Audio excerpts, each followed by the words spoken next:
No one would have ever guessed that nerdy-looking Songbin Cha is actually Neon Mask, the internet hero popular for punishing violent, bullying teens on ViewTube. He won't rest until he eradicates every last delinquent in the country. Can he stomp them all out with the help of his bodyguards, or will they come back stronger than ever?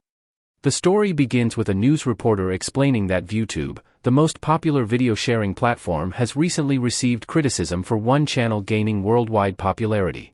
This channel has over 10 million subscribers worldwide and generates around $90,000. They have a ranking system for bullies and offer rewards to make them fight one another. The live stream soon starts and Neon Mask greets his viewers. Currently, they are in front of Taehwa High School, ranked 28th in the country. Today's targets are Hyunti Kim, bully rank 332, worth $450, and Sangil Choi, bully rank 120, worth $630. He tosses away the small fry and shows the viewer about today's main target, Myong Yu, bully rank 58, worth $10,000. He's here today to film Taemin taking down several bullies at once, but Taemin got knocked out in one punch. Neon laughs at him. Earlier he was talking about taking down the whole group but got defeated already. He picks up Taemin and asks if he's going to pretend to be trash. Myong calls out Neon and says many students came at him but regretted it. He's going to rip off that mask and smash his head into pieces. Neon wonders from where all the students crawled out. Neon suggests they take the reward for defeating Taemin and eat ice cream with it. However, this irritates Myong even more, and he orders his minion to rip off his mask. Neon acts scared and wonders what he should do. He remembers it and asks his moderator to help him. The bullies look behind and see a girl has smashed one of them. They wonder if she really whacked him with a maths book. She dashes toward them and quickly deals with 3 bullies in one go. Bullies, horrified, wonder why she's giggling to herself. While her moderator is dealing with bullies, Neon thanks a viewer for donating $45. He isn't in the mood to hunt today personally, but these bullies thought about challenging him. So, he's putting a reward on these losers, $900 for beating a lower-rank bully and a triple reward for beating a high-rank bully. Everyone has a chance to earn them some cash today. Some bullies think Neon Mask has gone crazy and they run for their lives. Neon laughs at the small fry running away. Myong, frustrated with his BS, charges at Neon. However, Neon lands a counterpunch at him while his GoPro is still in hand. He sets up his GoPro and tells the viewer that real fun is going to start soon. Neon slides down and kicks Mayan in the feet. He starts punching him in the chest and breaks his finger as well. The reason he's doing this is because he got a tip from a female student for assaulting her. He got away because he's a minor and should consider himself lucky. However, he can't bear trash like him, and today he'll teach him the meaning of fear and pain. Neon shows the bully's face and says a lot of people have suffered because of this loser. From now on, he'll eat 2 hits per $1 donation. Not only that, the victim's treatment will be made through today's donation and his own money. Money starts rolling in like crazy and Neon thanks his viewers for their generosity. He then takes out his steel knuckles and says it's party time. He starts beating the bully mercilessly, and his moderator thinks he's doing it again. The bully begs him to be spared and will apologize to everyone. However, Neon laughs at him. Apology is no longer an option for him, only pain awaits him. The moderator stops Neon from going any further. Myong is knocked out and the stream's over. Neon agrees and warns the bully if he hears him getting revenge on students or being rude to others, he'll come back and chase him even in the afterlife. Neon tells the viewers that everything is good now. He hears the cops coming and thinks he'll be screwed if he got caught.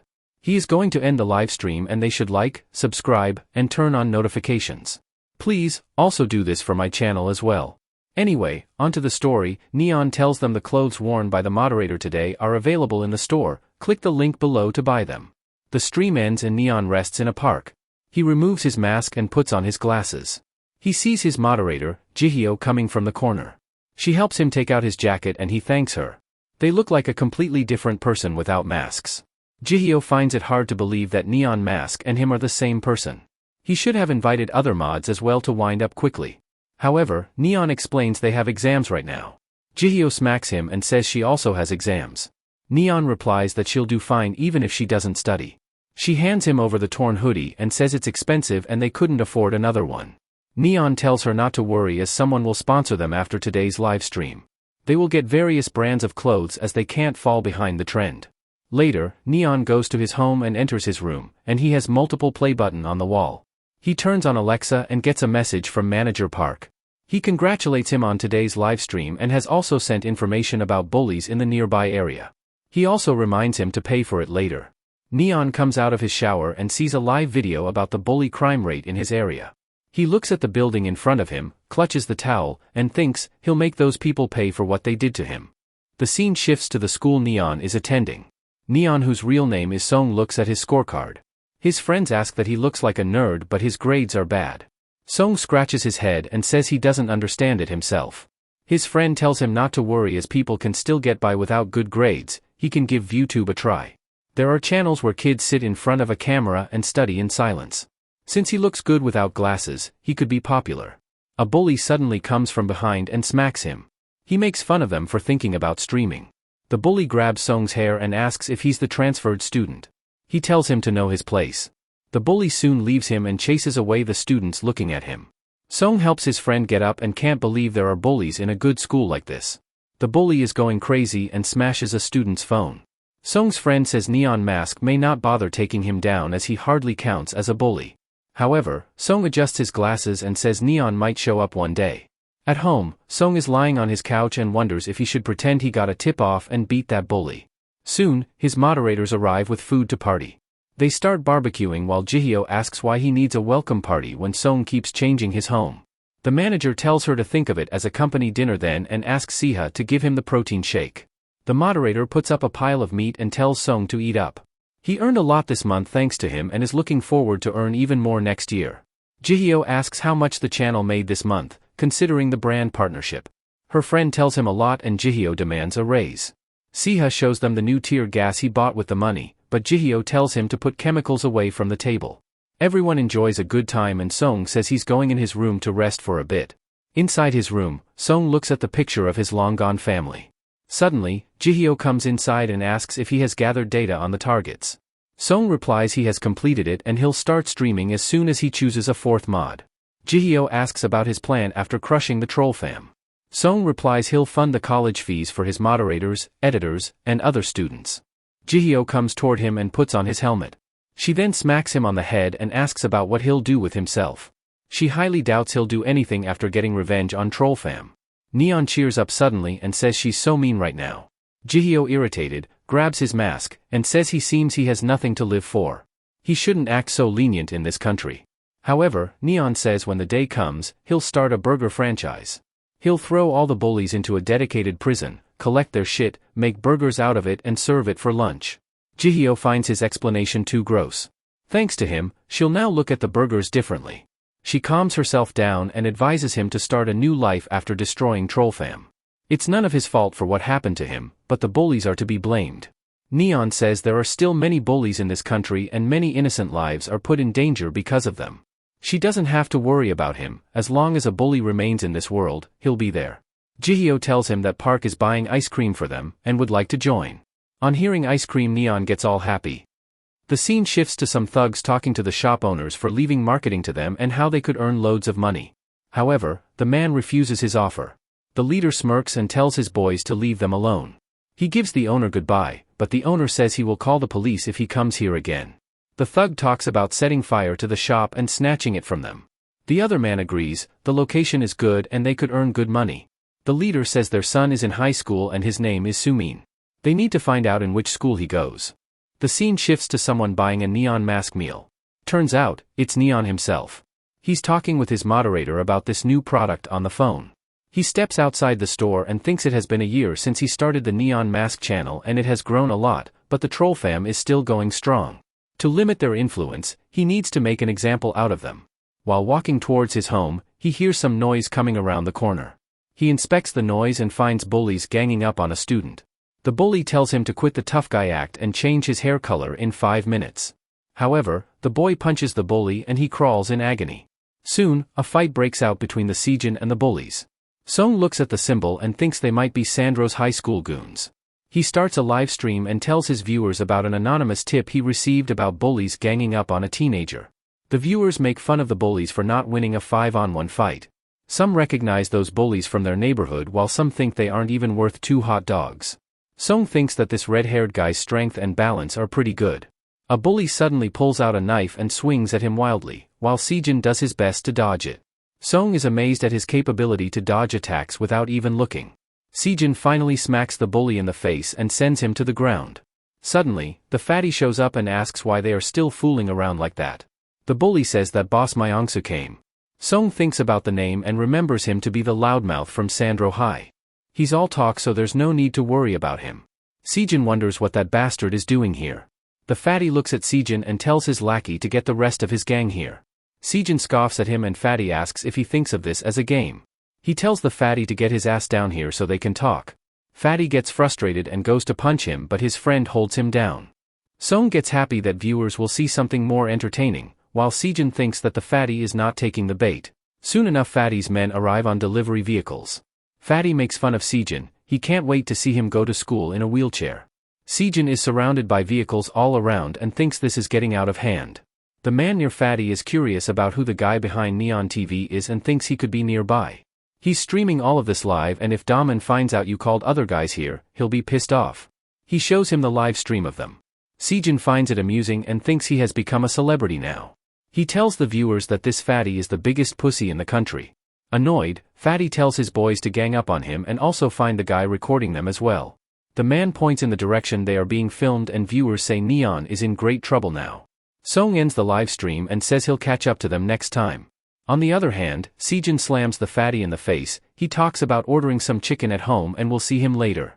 At the same time, Song is running away from his pursuers. He parkours over the building and hides himself when bullies ram the road. Song leaps over and grabs the last man going through the alley. He chokes the man and renders him unconscious. Song takes his mask and hat and disguises his face. On the other hand, Sejin is running away from the bullies. He breathes heavily and thinks he managed to shake them off his tail. But, the bullies find him and speed towards him. Suddenly, someone throws a box at a man. It's Song who starts throwing multiple boxes at the bullies, knocking them off the vehicles and making others stop in panic. Sejin wonders what happened there but considers himself lucky. Suddenly, the fatty with an ugly face comes at Sejin from behind. He tells Sejin to pay for what he did earlier. Song parkours the building and kicks the fatty in the face. He tells Sejin to follow him. Sejin looks startled and sees more pursuers coming from behind. Left with no better option, he decides to follow the stranger. The bully spots them running down the stairs and Sejin wonders just how many men they have. Song says he has seen 20 guys so far, and that's not even a third of all the guys from Napagu. Sejin asks what's Napagu and Song explains that it's the name of the bully's business. It's an organization created by a gangster called Daman, so it's not a real business. They target spots popular with students and roam around the area while claiming themselves to be a marketing firm. However, it's all an act. Their main way of collecting money is by threatening students and store owners. If any store rejects their offers, they harass the customers of that store. If a store accepts their fee and hires their service, then they force students to use those shops. Sejin says it's outrageous, but how does he know all of this? The bullies surround the boys and Sejin complains why he brought him through here. The man tells his boys to bring those students to them. Song tells him to take on the left side while he takes care of the right side. Sejin sees bullies coming from two sides and asks which side should he take care of. Nonetheless, he smashes whichever came first. While smashing bullies, Sejin says following him was a bad idea. They start beating the bullies left and right. Kicking them, punching them, pushing them away. Song tells him to run as this is their chance. They finally shake off the bullies and breathe a sigh of relief. Sejin thanks him for getting him out of the mess. However, Song just goes into the corner and vomits. Sejin asks if all of this was too much for him to handle. Song explains that whoever wore this mask had terrible breath. These bullies smoke without exception and don't even brush their teeth. Their breath stinks of shit and Sejin can't stop laughing at this. Song thinks this guy isn't all guts, he's got great instincts and is pretty strong. Most importantly, they fought well as a duo. Sejin hands him a drink and tells him this one on him. Sejin asks if he looked like Neon Mask back there. He compliments Neon Mask's fight in the last stream. Maybe he'll give him an autograph if he takes down bullies. Song asks if he's familiar with that fatty back there. Sejin explains they go a long way back. He was being an ass to the students in his school, so he beat his ass and now he's hunting him. Song asks doesn't this means he's a bully himself? Sejin says that would be the worst thing for him, that's for the attention seekers who got no love growing up. Song laughs at him and Sejin asks what is so funny about it. Anyway, Sejin thanks him for helping him today and introduces his name. Song also does the same and shakes hands with him. Before leaving, Sejin wishes to buy him dinner the next time they meet. The scene shifts to Napagu hideout, where the bullies are assessing the damage of their vehicles. The fatty is bowing in front of Daman. Daman says he ignored T-Seep's warning and got his minion dragged into his personal mess. Even if they pay for the hospital bills themselves, he'll need to cough up the repair costs for 21 of the 60 bikes. Those bikes are currently out of action, which means they will have to cease their activities for 3 days until they are fixed. Fatty tries his best to explain that he couldn't let a bunch of teens disrespect Napagu. However, Daman says those kids aren't the issue. The main problem is what the troll fam will think about him and Napagu. Daman, with cruelty brimming all over his face, brings out the belt. Fatty begs him to be spared, but Daman tells him to block the hits. If he got hit in his head, then he's as good as dead. The scene shifts to the manager Park talking about Sejin. He's a bit obnoxious but has a good reputation. Since Song asked to look for him personally, so he might be considering him for a mod role. His mods are like personal bodyguards, whereas editors are more like hired hands. Physical strength is an important factor for both roles, but mods also need good self-control. He cannot trust someone who will give away his identity. Hired hands are just in it for money and they only need to be good at fighting. As for Sejin, he has the right technique, instincts, and personality. He'll observe him now to see if he has the self-control required for the mod. Before leaving, he tells Park to keep investigating Napagu. At the school, Sejin greets his friends. The boy asks if he checked his message. He was on Neon's stream yesterday. Sejin, happy, asks if they saw the stream. His friends compliment how cool he looked yesterday, and they can't wait to tell Sumin about it. Sumin enters the class, and his friends ask what happened to his face. He replies that he just fell off the bed. However, Sejin thinks that something else might have happened to him. On the other hand, Tae tells Daman that he dropped the fatty in the hospital. Daman tells him to get the bikes fixed by tomorrow or he'll be good as dead. After school, Sumin is walking home. Daman, who has been waiting for him in the alleyway, calls him. They surround Sumin and talk about his parents making loads of money through their shop. Daman smiles and asks if his parents changed their minds about their proposal. Sumin acts scared and Tae smacks him from behind. He puts his arm around Sumin and tells him to behave like a good boy. He should not make things harder for them, as his parents wouldn't like to see their child get hurt. Sejin comes around the corner and sees the bullies harassing him. The bullies asks if he's this loser's friend. Sejin demands to know what they are doing with Sumin. Sejin asks if they are from Napagu and the bully tells him to run away before they beat his ass. However, Sejin punches the bully and kicks him in the face to put a cherry on top. Another bully comes from behind, but Sejin smacks him as well. When the boy tries to get up, Sejin slaps him again. Tae tells Daman that he took fatty yesterday. Daman, frustrated, walks towards him. He asks if he beat his boys yesterday and Sejin agrees. Sejin asks if he is the Napagu top dog, and Daman introduces himself, saying he's from Sandro High. Sejin makes fun of him. He skips classes but still mentions his school name. It seems like he watches too many movies. Tae asks if he should call more boys here. Sejin laughs at him and asks if he's scared to settle the score one-on-one. Tae curses Sejin while Daman stops him, saying this boy is just talk. Sejin, feeling generous, offers them 2 options.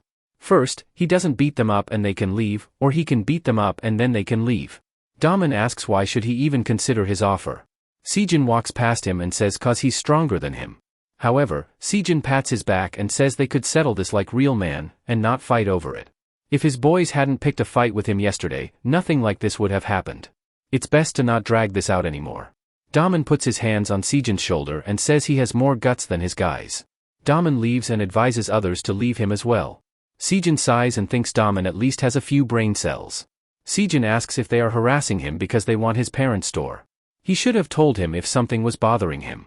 Sumin says he doesn't want to drag him into this, but Sejin tells him they are best buds and he should help him. Sumin tells Sejin to forget about what happened and have some food in his place. He'll also pack some food for his parents as well. At Napagu's hideout, Tae asks if he'll leave that punk alone. Should he send some guys to teach him a lesson? However, Daman tells him that their priority right now is to recover from their losses. He should focus on fixing the bikes before Trollfam finds out. As for that punk, he'll tear him piece by piece. Later, Daman is sitting alone and his friend comes in and asks if he's skipping school again. His teachers will be mad about it. Daman says he should worry about his own, as he beat his parents and teachers. Without a shame in the world, the boy says it was awesome. Daman asks if he could go around and beat somebody for him. The boy understands what he means and asks if he's referring to the red-haired bastard Tae was talking about. However, Daman says he isn't the target but someone else. The scene shifts to Song buying something from the shop, and the store owner is looking at the Neon Mask video. Neon explains his reward system to those visiting his channel for the first time. If they record bullies in action and post their details on social media, they'll put a price on their heads. Then they send rewards to the skilled teen fighters from various parts of the country, who send videos of them beating the bullies. They have to fight fire with fire, and if there's a bully nearby with a price on their head, go for it. The reward is for them to take. Sejin comes into the store and greets Song, asking if he lives nearby. Sejin talks about his encounter with Daman over a meal. Ever since he scared Daman away, he hasn't shown up yet. He was thinking about taking down their business, but now he can leave that up to Neon Mask. However, Song advises him not to get involved in this any further. Sejin says he doesn't fear anyone as he's strong enough to deal with anyone. Song, serious, tells him to stop getting himself involved for his and his friend's sake. One day after school, Sejin is walking along with Sumin. Sumin tells him not to worry about him as those bullies stopped showing up. Sejin chuckles and says he's just tagging along to eat food at his place. His dad also mentioned he could eat for free, but Sejin says he must pay to maintain his pride. Sumin tosses him a can of soda and Sejin catches it. Suddenly, he sees a man with a bat in his hand speeding past him. He looks at Sumin and finds his broken glass lying on the ground. On the other hand, Song is walking home and he gets a call. His manager informs him that Sejin's friend was attacked. His broken glass didn't damage his retina or nerves, but he could have easily lost his eyesight. The parents complain about those bullies doing this to their son, and the police inform them they are carrying out an investigation. Sejin looks at his friend lying in the hospital with both of his eyes covered in bandages. He smacks the wall and curses Daman and Napagu for doing this. Song finds Sejin and asks if something's bothering him. Sejin says this is perfect timing. Could he tell him where the Napagu hideout is? Song asks even if he tells him what will he do. They injured his friend, so he'll kill those punks. Song tells him to shut up, he can't beat them. Sejin, dazed, grabs Song's shirt. His friend almost lost eyesight and he's telling him to sit idle. Song says those bastards don't care a bit about him. He already told him not to get involved in this matter for his friend's sake. Those bastards would be quite happy about what happened to his friend. Those guys would be considering him losing eyesight as a jackpot. They would be making fun of his parents' misery and believing themselves to be cool dudes for it. Those bastards don't know what losing is. They won't stop until they have given up one day or are beaten to the brink of death. These bullies are like pests, psychos driven by fun. That's why Sejin, you can't beat them. Sejin, annoyed, asks what makes him so sure about them. Song grabs his hands and asks if they should test it then since he's a psycho as well. The scene shifts to Neon greeting his viewers as suckers. Due to popular demand, they'll be interviewing their very own angel of violence, Maud Joy. Neon stands beside her and asks her to say something to viewers. However, Joy stands up and leaves the set. Neon starts backing up when Joy comes towards him with a bat in hand. She tells him to get lost and she isn't in the mood to do interviews. The camera falls down and Neon begs someone to stop her. The stream soon ends, informing viewers that they'll come back tomorrow. Damon's goons are watching the stream and make fun of him for doing random stuff. Back to Song grabbing Sejin's hand. He says since he's a psycho, so he'll test his capabilities. Sejin yanks his hand and agrees to his condition. He gets serious and tells Song to take off his glasses. At Song's studio, Jihyo comes in and greets Park. She came here to study as there are always lots of empty rooms. She also asks where Song is. Park says he went after Sejin, the potential new mod on their team. His friend was attacked this afternoon and Song went to check on him. Park asks Jihyo's opinion on who should be the new mod, Jaitai or Sejin. Jihyo replies it should be someone who's good at fighting and Song should like him as well. Park analyzes Jaitai's clips and thinks he might be better than Sejin. Jihyo gives him coffee and he thanks her for it. Jaitai's style reminds him of how he used to back in his days, and Jihyo tells him to keep dreaming about it. In his school days, he was called the One-Punch Man. He would smack anyone who came at him with these fists. The scene shifts to Song and Sejin starting their fight with a punch on each other's face. Sejin follows up with another punch while Song ducks under it. Song grabs Sejin's shirt and knees him, but he blocks it. Sejin does the same and grabs Song's shirt. He was about to throw him but Song grabbed his shirt as well. He pushes him away and Song charges at him. Sejin with good reflexes, was about to punch Song but stops midway. Song says this is the reason why he can't beat those bastards. Even if he manages to beat them today, they won't rest until they hurt him in more ways. He's hesitating to punch him when they have known each other for only 1 week. Sejin asks his reason for helping him back then. Song explains that he thought he could be a good fit to become a mod. Sejin asks if he's serious. He's talking like he's Neon Mask or something. Song confirms it, he's indeed the Neon Mask. Sejin questions how could he be Neon Mask, he has to be joking. Song asks if it was pure chance that he came to save him after the live stream ended. Sejin thinks deeply about it and finds the story to be believing. Song says he's really naive, and Sejin demands proof of him being Neon Mask. Song says he has no reason to lie. He told him not to get involved in this, but if he joins him they could fight Nopagu together. Sejin says if he's Neon Mask, then he could hide his identity and destroy Nopagu as a mod. People around him won't get dragged into it like Sumin, and they could end Nopagu. They could call his other mods and editors to make sure they never do stuff like this again. Song looks serious about his childish behavior. At the studio, Park asks if they can recruit both of them, as Song seems to be satisfied with both of them. Jihyo replies their fighting team should not be more than 5 people including Song, that's what the instructor told them. A 5-person team is the most efficient for quick gateways and being discreet in narrow alleyways. When surrounded by enemies, it doesn't matter how many there are, 5 people can create an invincible defense with no openings. Park agrees to what she said and asks about which criteria should they judge them.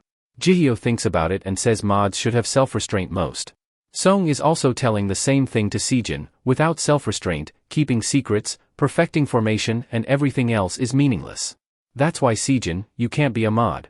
People like him let their emotions control them and are no different from those bullying bastards. Eventually, he'll ruin his plan and is not qualified to become his mod. The scene shifts to someone watching a Neon Mask channel compilation. The video shows clips of Neon strapping a GoPro on him and forcing his way into a bully hideout to save a female student. Once, he went to an internet cafe looking for bullies and froze when he saw a bunch of gangsters, but it turned out they were his fans and wanted an autograph. Once, he caught all the Dine and Dash bullies and made them eat until their bellies exploded. Later, Sejin comes to the hospital to check on Sumin. He asks what they are up to and they reply they are watching Neon's live stream.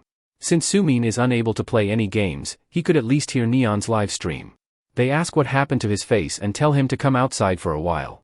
They ask if he went to Nopagu's hideout but Sejin declines it.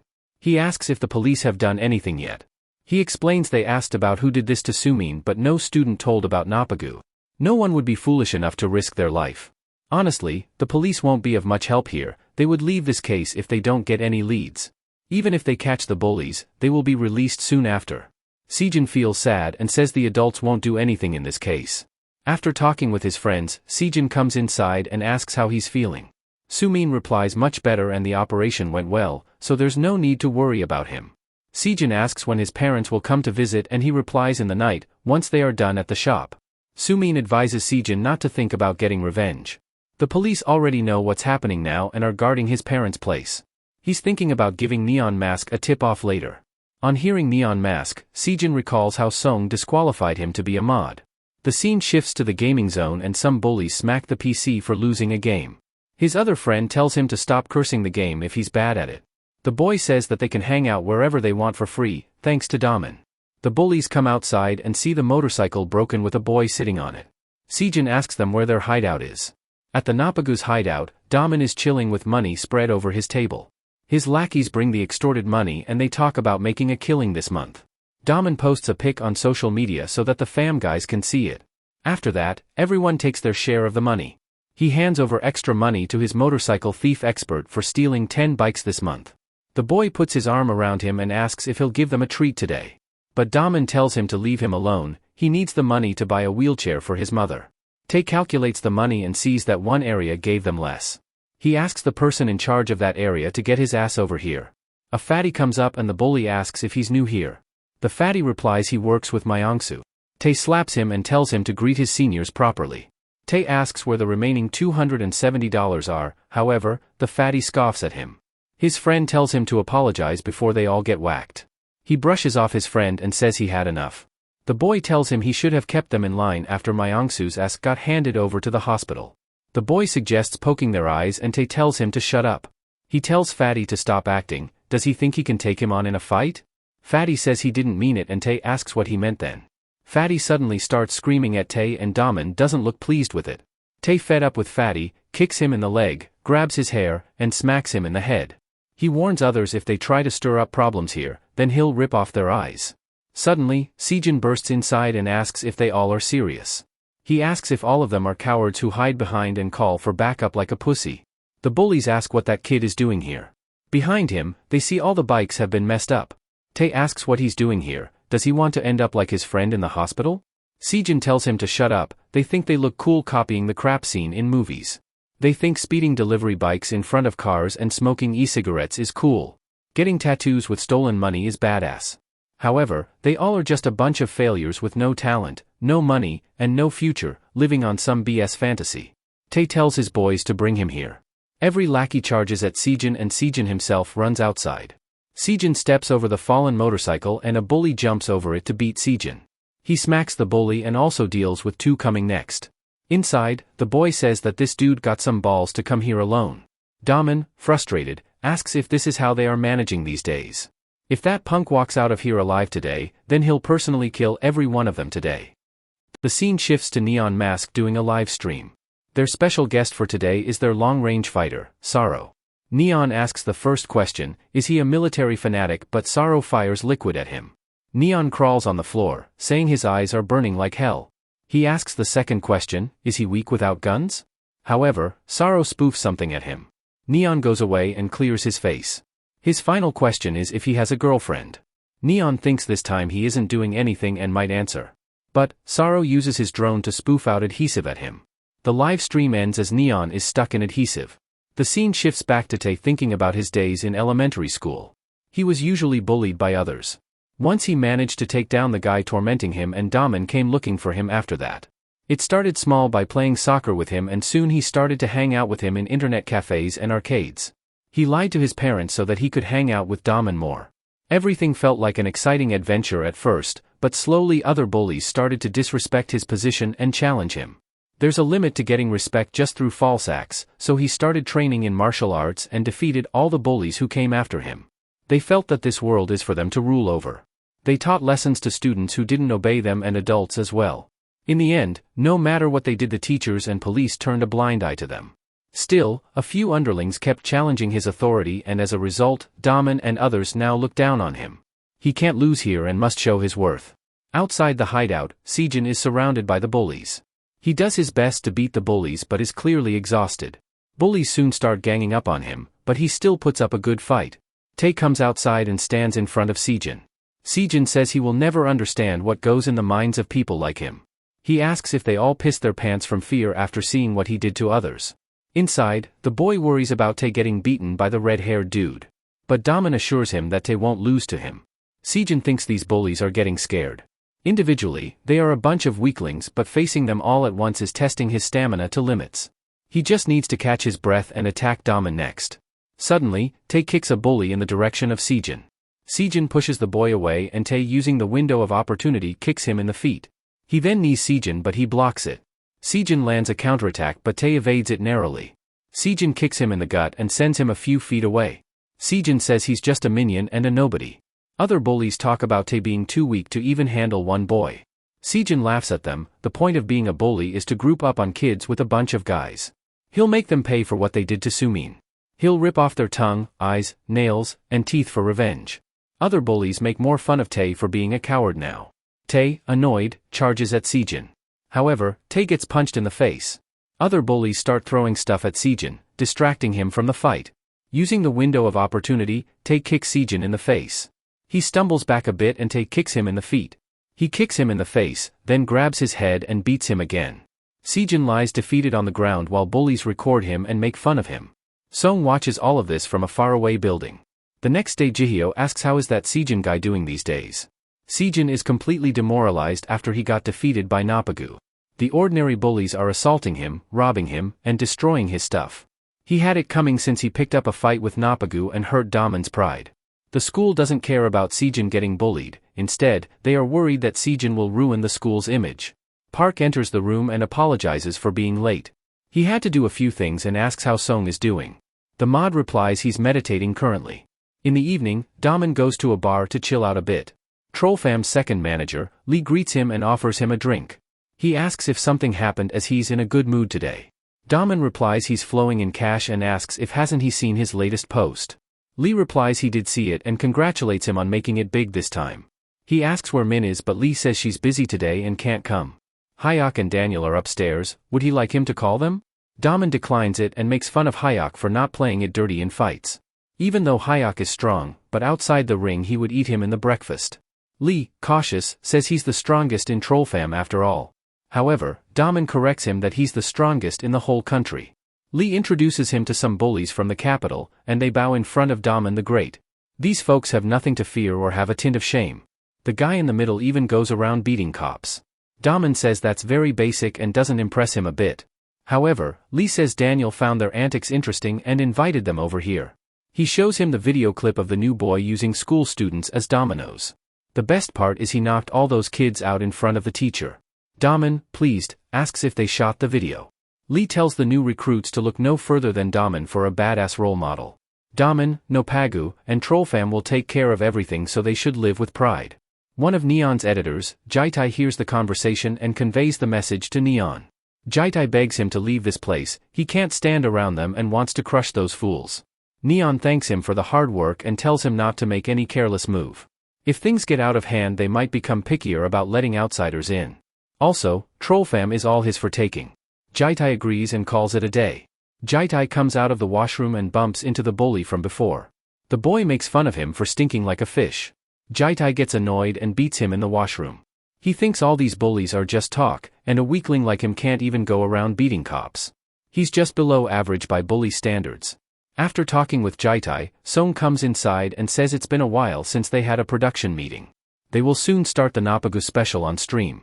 The scene shifts to the head office of ViewTube. They are discussing the many controversies ViewTube has faced since it was founded, but this one is the biggest. There are countless channels that capitalize on violent content with the premise that they are punishing criminals. They talk about banning these channels, especially Neon Mask. If they allow these channels to stay active, they risk further hostility from entire nations, human rights, and police forces. Soon, Neon's live stream starts and everyone discusses it in the office. The head of the team thinks she can't miss Neon's stream. She takes the box of snacks and puts it out on the table. She'll give them these if they let her leave this meeting. If they try to stop her, she would fire them. The employee, confused, asks where's going.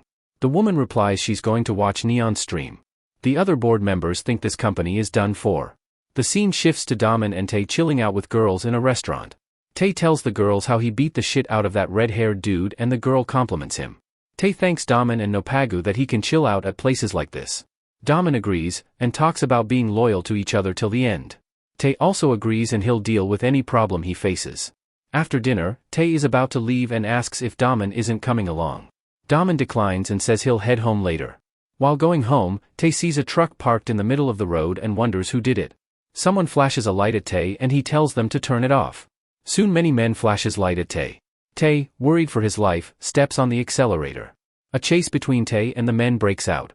He wonders what's going on and why they are chasing him. Left with no better option, he heads to the public gym. He gets off the motorcycle and barges inside the building. He wonders if it's Fatty or someone else. No matter who they are, he'll deal with them all. He looks behind and sees Neon and his team waiting for him. Neon welcomes his guest and Tae tells them to quit being cool if they don't want to get beaten up. He tells Tae to check on his phone. He sees the phone and sees Neon's live stream has started 15 minutes ago. In the stream, he's broadcasted getting chased away and viewers make fun of him. The stream also shows a student talking about him extorting money from him. Some complain about him harassing their parents' business and eating for free. Another talks about his friends getting bullied by him daily and how helpless he feels. This person is Tae, since he didn't want to get bullied so he became one. Neon didn't put a reward on his head because he wanted to crush him by himself.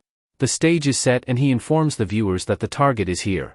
At the restaurant, the girl informs Daman about Tae being on Neon's live stream. Neon says it has been long since the last live stream and will ask about his mod's opinion. First of all, the very angel of violence, Joy, what's her opinion? Joy gives a middle finger and Neon thanks her for the cute gesture. He asks Sorrow next but he doesn't say anything. He asks Pleasure but he fumbles his words. He thanks his mod for enlightening him by being dull. Tae asks if he's the target this time and Neon mimics him. He thought he was a big dipshit even if his name didn't appear on the nationwide bully ranking system. Tae asks the reason for dragging him here. If he want to fight then he should already come at him. Neon laughs at him. He really wants to fight the great Neon Mask, how amusing. With a serious expression, he tells Tae to know his place. Him leaving on a stretcher or in a body bag depends on how good of a show he puts on for him. If he want to call his shitty friends then he can call them. In that case, they'll arrange for more body bags. The scene shifts to Sejin reflecting on his past actions. He didn't think it much, but getting hit in a fight is easy and there's always a chance to lose. However, no matter how many times he beat bullies they will make some excuse for losing. They trick themselves into thinking they are best and avoid one-on-one situations at all costs. One way to make sure that they don't look down on you is if you have established a hierarchy with them. However, the thing with pests is they might disappear for a while but will keep bothering until they die. Song was right, no matter how many bullies he beat up, he could never win against them. They don't give up and won't admit defeat. They become more of a nuisance as their number grows. It's hard to reason with them and are more like hordes of zombies that won't let go of you once they set eyes on you. At school, his friends were concerned about him acting low after the incident. His face is getting more and more messed by every passing day and hope he won't end up like Sumin.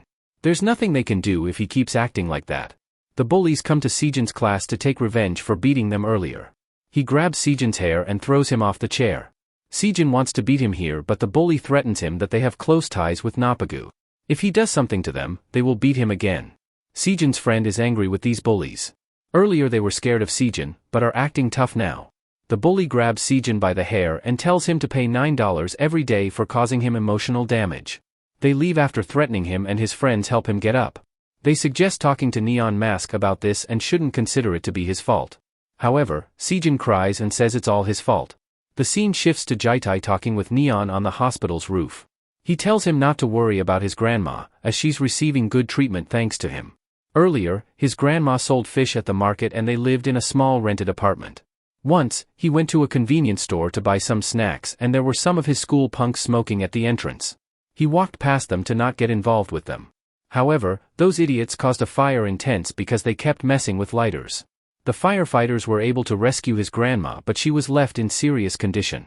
That's when he thought about doing something to these punks or else he might lose his loved ones. He can call him any time and he could be a mod, editor, or whatever he says. Back at the gym, Neon tells Tae to make a run for his life. Since Tae challenged him, so he should go against one of his mods first. Neon introduces his new mod, Rage, as the one who can't resist snapping the necks of bullies when he has the chance. Earlier, Jihyo asked Song who he's going to pick as the fourth mod. An editor needs the skill to fight by their side while a moderator needs to have self-restraint. He tested both Jaitai and Sejin and one of them followed his instructions faithfully while the other lost control at the moment. They are both great people who feel outraged when the weak are harmed. Earlier in the alleyway, Song told him he's not the type to become a moderator. However, Sejin stopped him and said he hasn't given up on him yet. If he had given up on him then he wouldn't have revealed his identity. What does he have to do, or has the test already started? Song advises him to first take the heat of his friend Sumin and keep him safe. To do that he'll need to lose to those Napagu and become their favorite toy. He has to cower when he sees them and cry when they hit him. He needs to make them feel superior. In return, he'll be overwhelmed by helplessness for the first time in his life. Nobody will do anything for him, the teacher, police, and his friends will just watch him from the side. He can't tell how long it will last, it could be a day or a year. But he will feel like hell the entire time. There's no need to feel dejected as all the victims feel the same. If he can put up with all that and still maintain self-control, then Napagu will completely forget about Sumin. After that, he'll be worthy to become his mod. Sejin kept up with the bullying in the following days and told Song he kept his promise. The new mod is Sejin and he high-fives with Neon. He tells Sejin to give them hell. The people look at the new mod and wonder who he could be as they haven't seen him before. Some girls talk about him being tall and handsome. Jaitai is sitting in the crowd and thinks he could have become the mod, but he lost control when dealing with bullies. Tae, acting confident, asks where he picked this guy. He doesn't want to fight this piece of trash. Neon makes the condition that if he beats his new mod then they will let him walk out of here without any trouble. Also, this is his only chance to go back in one piece. Tae says he never keeps his word for bullies, so he's no exception. However, Neon presses on him, insisting they keep their promise, but it's the bullies' fault for not winning. He puts his hands around Tae and asks the viewers if it's his fault that all bullies happen to be losers. A person is watching Neon's stream and sees Tae on it. The fatty from before is delighted to see him on the stream. Another Tae's friend thinks he's totally screwed today. Domum watches the live stream while the girl worriedly asks what they should do for Tae. Tae's friend discusses what they should do for him, but Daman tells them to stay still. Suddenly, Daman gets a message from an unknown sender giving him Tae's live location. Daman laughs and thinks that Neon is really something. On the other hand, Tae thinks it had 20 minutes since the stream started and hopes that someone from Nopagu will come to rescue him. Until then he needs to hold out. Tae screams at Neon Mask, telling him to keep his promise if he beats the new mod to pulp. Neon asks if he really has so many trust issues. He had already made the promise on livestream and he should get ready to fight. He asks Joy to put on some music. Joy obliges and puts on the Neon anthem. Neon enjoys the music and tells her to increase the volume. Before Sejin beats Tae, the scene shifts to Song welcoming him in his studio. Park introduces himself as the manager and says it's a pleasure to meet him. Next, he meets with Jihyo and asks if she's Song's older sister. However, Song corrects him that she's Ma Joy. Sejin, surprised, thinks about how could she be Ma Joy. She says that he has already started to piss her off and Sejin recognizes her voice. He meets with Yang next, Maud Pleasure, and Siha, Maud Sorrow. Jihyo, annoyed, tells them to go away as she's busy. Siha explains that she's in her senior year and has exam pressure. Sejin can't believe that it's real and he's joining the Neon Mask team. Song assures him he'll soon join it and presents a contract to become a part-time moderator. Sejin, happy, clutches the paper and asks if he only needs to sign this. However, Song grows serious and tells him that this channel is like a sinking ghost ship. Countless victims suffer from bullies and have to carry those scars for the rest of life. Even though this channel provides a moment of comfort for these people, but it doesn't change the fact that he's a criminal too. Eventually, he might end up in the hands of the law, or get beaten down by a more ruthless opponent, or taken out by another Neon Mask. This contract isn't with the channel but with ViewTube. This is the only way for him to look after his mods and editors when the end comes. Even if the channel doesn't end, Neon Mask doesn't have the power to turn this country around. He's just a helpless minor like everybody else. Sejin then asks him the reason for starting the channel and why he put all that effort into hunting down those bullies. Song tells him a story. In preschool, they are taught to go to the police station or ask an adult for help if something bothers them, and this made him feel safe. If he ever got lost or didn't know what to do, then he could go to an adult for help. And since the day he lost his family, he feels like a lost child. He believed in those words, but nothing ever changed since then. Although, he won't get back what he lost, but this is the only way for him to cope with it. That's why he called this channel a sinking ship. It wasn't able to float, to begin with, and should have never existed in the first place. Sejin understands what he means and says in simple terms, that adults will watch these fights and they might get punished together.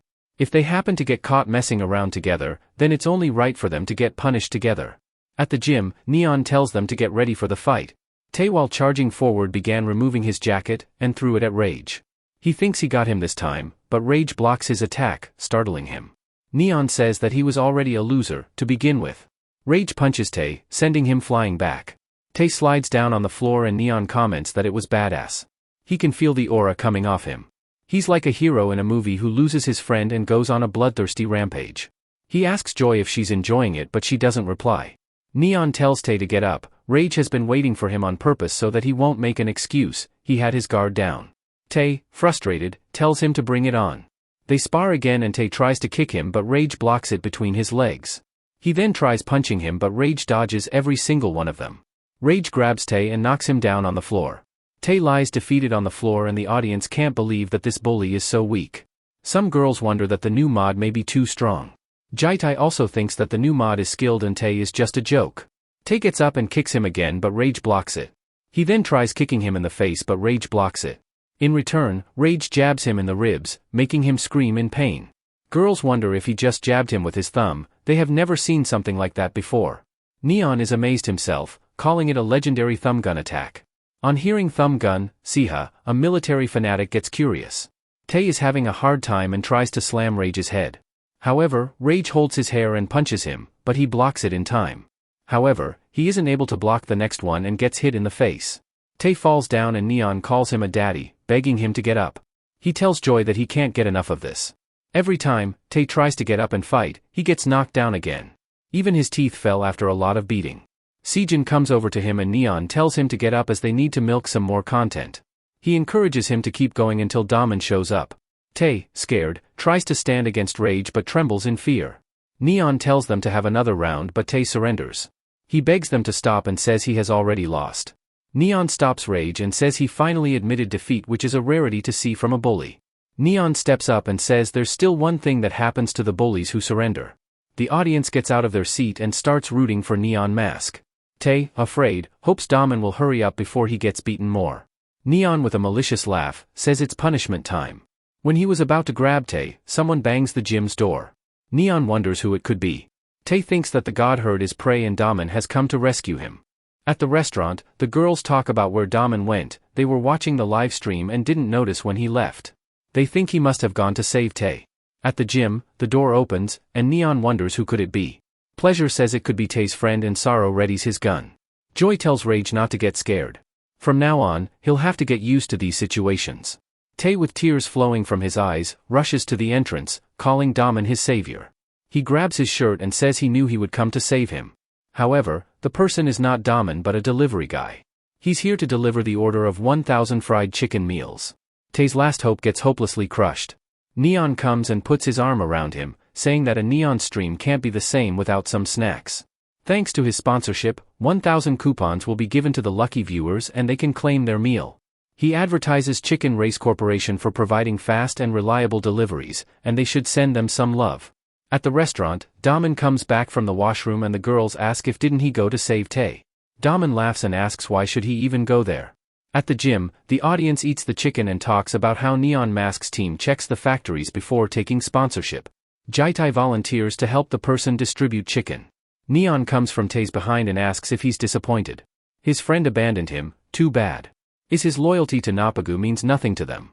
He finds it weird. He sent the livestream location to everyone at Napagu but no one showed up and they didn't even call the cops for him. This is even worse. Tae begs him to let him go but Neon tells him to stop making crybaby faces. Tae says he had no choice back then and had to become a bully. Neon, annoyed with his BS story, punches him. He doesn't give a shit about his background nor does he know about his childhood.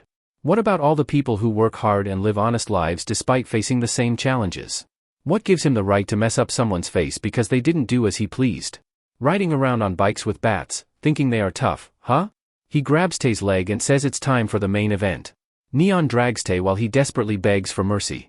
Sejin is worried about Neon going crazy and asks Joy if shouldn't they do something about it. But, Joy tells her to stay put, if they get in his way they'll be dead. Joy pulls out her phone while Rage asks what she means by that. She tells every mod and editors to stand by for the kill switch. Once she gives the signal they should assemble here. She also wants the medical team on standby. Sejin wonders what the kill switch means. Sorrow explains that when Neon Mask completely loses it, all the mods have to rush in and stop him. When that happens, he becomes terrifying and can kill the opponent. Sejin witnesses the Neon Mask's true form, beating Tae mercilessly. He wonders if he's the same Song he knows. He had no idea that Song could be so scary when he's Neon Mask. After beating Tae mercilessly, Neon thinks he would have ripped his head off if this wasn't a live stream. Joy tells the medical team to come in and they go for Tae. Sorrow was nervous all the time but is glad that nothing bad happened.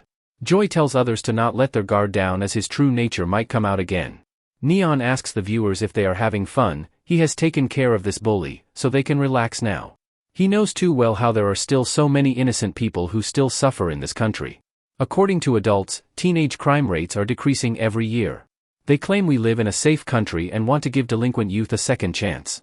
He wants to ask them a question: have the victims done anything wrong? Each year, there will be more victims and these crimes are always pushed to one side by society. They don't even think about how the victims feel and the victims themselves never get a second chance. If their loved one was victimized, would they write it off as a rare incident? The victim of these so-called rare incidents could be a member of their own family. If they are an adult then they should start behaving like one and deal with the situation. He smashes the mic on the floor in frustration. He then tries to calm himself down and says everyone knows about it but don't do anything, so that's why he decided to take matters into his own hands. These scums think being a bully is cool, and mistake crime for achievement. They see wrongdoing as a symbol of success. Trollfam, the largest bully organization in the country, gives birth to new bullies by glorifying bully culture. He is Neon Mask, declares war on Trollfam and all their associated organizations. He'll begin this by destroying their affiliated group, Nopagu, the largest group of degenerates in the west of Seoul. All the gifted fighters across the nation and tough guys rise. He's not a symbol of justice and violence isn't the answer. But starting today, he'll protect the innocent. This isn't simply a fight between Neon Mask Channel and 70,000 bullies. This is a war between 8 million teenagers together with 10 million Neon Mask subscribers against 70,000 criminals. That's it for today's live stream, and the bullies could enjoy hiding under the bed while they still can as Neon Mask patience has run out. The live stream ended and it achieved a high number of views since launch. The medical team rushed Tae to a hospital. His condition wasn't life-threatening and there were no serious injuries. But his true punishment was psychological rather than physical. Tae will most likely live in fear of people for the rest of his life. In this way, Neon Mask eliminated Tae, the Nopagu's lieutenant, from society. The day Neon Mask declared war on bullies, it caused domestic and international groups to follow the activity of Neon Mask and his enemy. All channels that imitated Neon Mask stood in his support and wanted to collaborate with him. 30 new channels sprang up overnight that publicly challenged Neon Mask. Among the group of bullies who felt threatened, they began forming coalitions with one another. Even the neutral groups sparked into action. After the stream, Jaitai calls her grandma and tells her not to worry as his part-time job pays well. A girl talks about Neon Mask being a little different today from his usual self. She likes Neon Mask and gets the idea that he wants to protect the weak, destroy bully culture, and fix society. When he made the declaration of war, he had a happy face. To her, it seemed like he was in pain. The scene shifts to the next day at Sandro High School. Daman is sitting on his chair with a student on his limbs to support his leg. Some students gossip about how he came to school after Neon said he was going after Napagu. The bully comes in the class with a student as his ride and asks why Daman showed up to school suddenly. Daman says he needs to take care of a few things because of that Neon Mask. Daman assembles his classmates and asks if they saw yesterday's live stream. Some raise their hands and Daman slaps those people. He asks if the people who didn't raise their hands didn't see it and another boy raises his hand. He punches that boy as well. He tells them if they are thinking that things will change after yesterday's live stream then they should listen up. Nopagu will destroy the Neon Mask.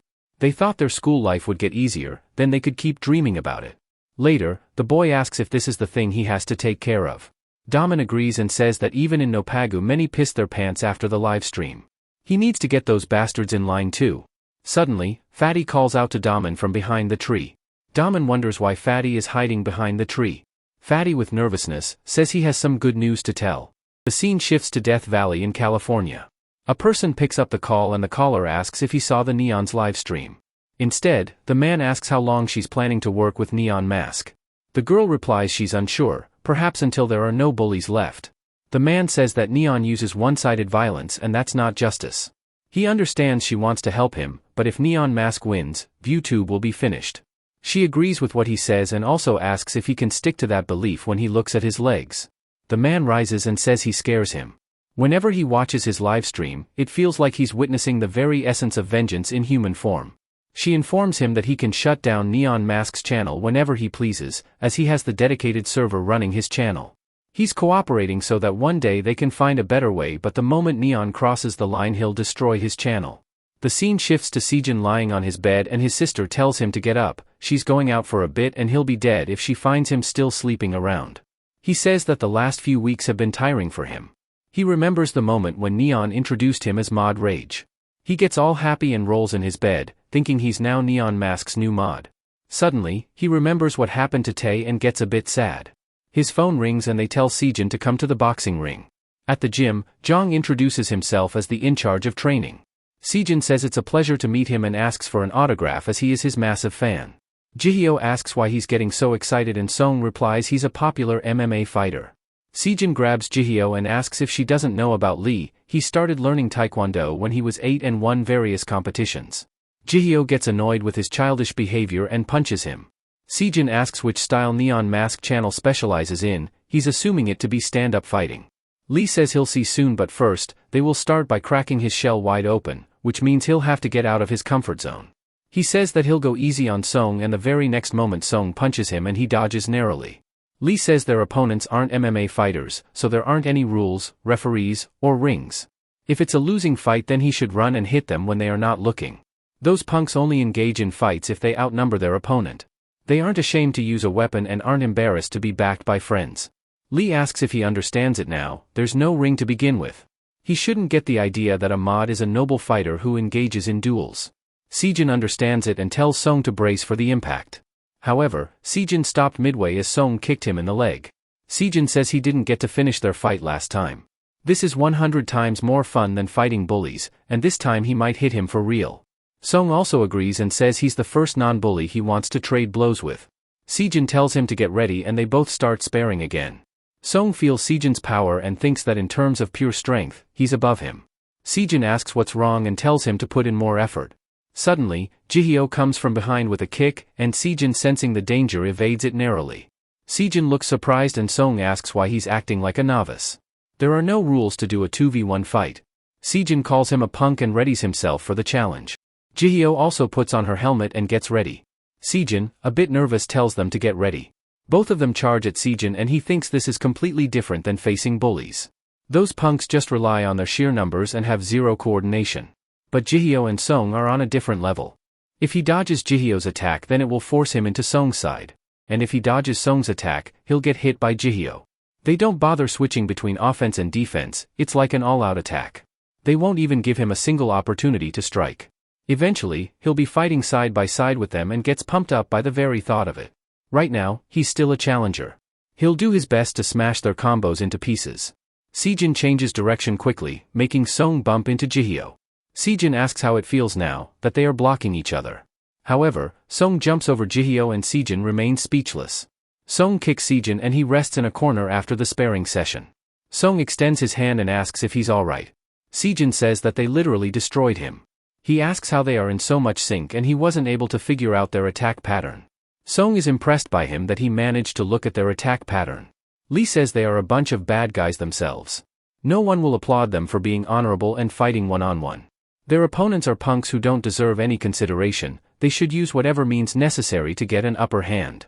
They should never limit themselves to just one approach. In some situations, fighting may not be necessary and that's why they have a reward system. Sejin hears Lee's speech intently while Jihyo just wants to get out of there. Sejin asks if the guys ranked highest in the reward system are executive members of Trollfam. Song explains that reward systems are for those bullies who upload videos of them committing violence. The top executive at Trollfam doesn't have anything to do with it. Sejin asks if there's no connection between Trollfam and the reward system. Song says this is a trap they have set for them and this reward system is a puppet show to get to them. After the training session, Song and Sejin go for a shower. Sejin looks at the scars on Song's body and gets shocked. He asks how he got those scars, wondering if they are from fights. However, Song explains that they are from training. He asks what kind of training he did they throw him off the cliff or something, and Song agrees.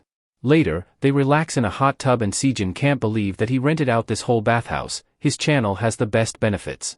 Song says this much expense is nothing for him. Due to the nature of their work, they also need to look after themselves. If he has a question or needs any equipment, he can tell him. Since this is a dirty job, so this is the least he could do. Sejin understands and says he has something on his mind. He asks who is the person Lee was referring to.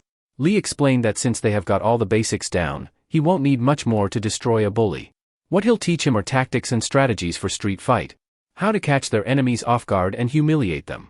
He can see that Sejin will be of great help as they try to take down that guy and he'll leave the task up to Song to educate him. Song explains that the person is the supreme enemy of the Neon Mask channel, their greatest and terrible opponent. He fought him once before but got completely destroyed. Sejin can't believe that someone is stronger than him. They call him by the nickname of Mad. Sejin while walking back home thinks that the Neon Mask channel is the most famous in his niche. Since the channel's beginning, he has never seen him lose to anyone, regardless of how many or strong opponents he faced. If Song is keeping his defeat a secret, then he can't understand why Mad stayed quiet about it. He needs to up his skills. Also, when Song teams up with his mods, he becomes so strong that he can't even lay a finger on him despite being equal. This means he won't be tasked with taking Mad out, but rather team up with Neon Mask to help him take down. He can't understand why Lee said that all 5 mods will be needed to defeat him. Is Mad like a supervillain or something? He also remembered Jihyo talking about him and how all the mods and editors were present at that time, but she was still nervous. He held his head as it started to ache from all that thinking.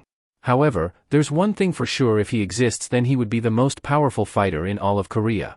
The scene shifts to the Nopagu's hideout. Daman comes inside and sees a boy sitting in his seat. The person who's Trollfam first executive manager asks if he has been having a tough time recently. Hyuk says it's been a while since they last met. Daman asks if Daniel sent him, but Hyuk replies he can't sit idle when his friend is in trouble. Daman, frustrated, asks what's his trouble. Do they think he can't handle that Neon Mask on his own? Yuman, the third executive, tells him to wake up to reality. The whole world saw how Tae, his little minion, got his ass kicked on livestream. If he got nothing better to do, then he should forget the Nopagu crap and join them in gym.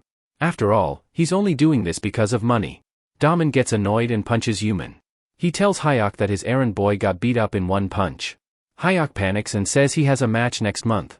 Yuman gets up and says that Hyuk won't leave him now. However, Hyuk himself punches Yuman and tells him to go to hell. The punch is powerful and Sumin slams through the boxes behind. Hyuk, annoyed, says he let him tag along because he wanted to see Daman, but he started calling his buddy a bum. He should remember his place. Hyuk apologizes to him in his place and Daman tells him to get straight to the point. He's not worried about his skills but about his lackeys, Tae, Fatty, and others lacking behind. He shouldn't get upset and try to understand why they are coming here. He was thinking about going on and taking Neon Mask. Daman shoves him back and says that Neon Mask is for him to take. Hyuk joins his hand and says to give him a chance first. If he faces Neon first then he won't get a chance. Daman says that he targeted Napagu and if they can't handle it by themselves, then his reputation will plummet. Daman grabs his shirt and says he doesn't know how that trollfam bastard insults and looks down on him. All those people leeching off their parents will soon kneel before him when he rips off the Neon Mask's face. The scene then shifts to a flower shop. The manager thinks she can't do this anymore and is tired of it.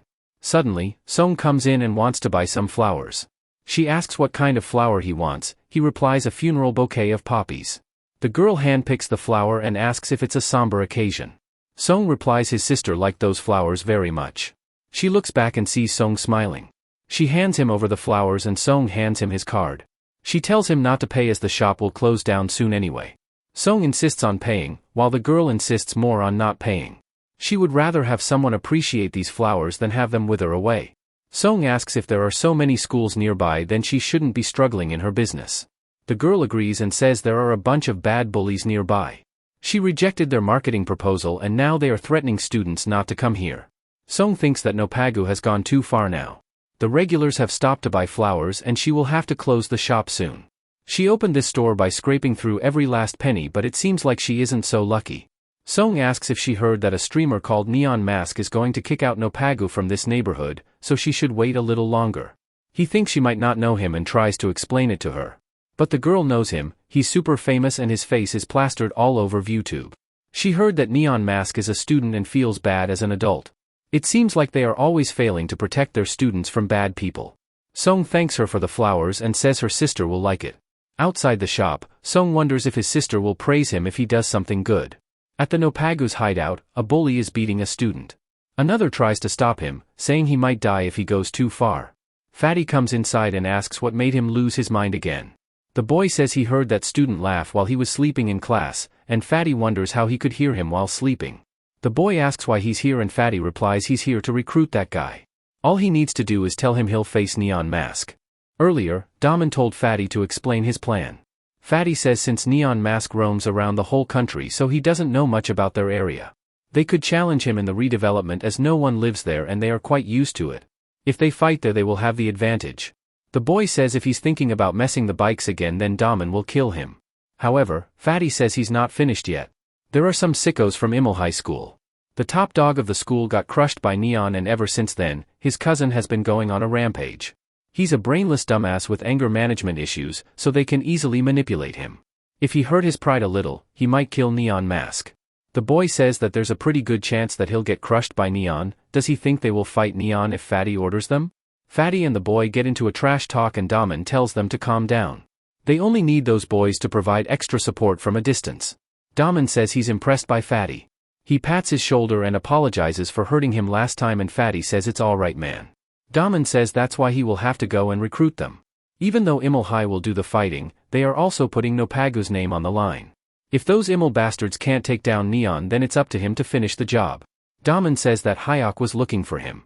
Fatty asks if it's true that Trollfam is looking for him and Daman agrees, saying it's time for him to make a name for himself. The boy gets confused by what Daman means. He quickly catches on to Daman's plan and taunts the Fatty if he's afraid of Neon Mask. Fatty, enraged, tells him to shut up. He'll smash Neon Mask into dust if he meets him. Daman tells Fatty to take care and he trusts him with this job. Fatty soon leaves for Imel High to put some fire in their asses. When Fatty leaves, the boy asks how can Imel punks take down Neon Mask.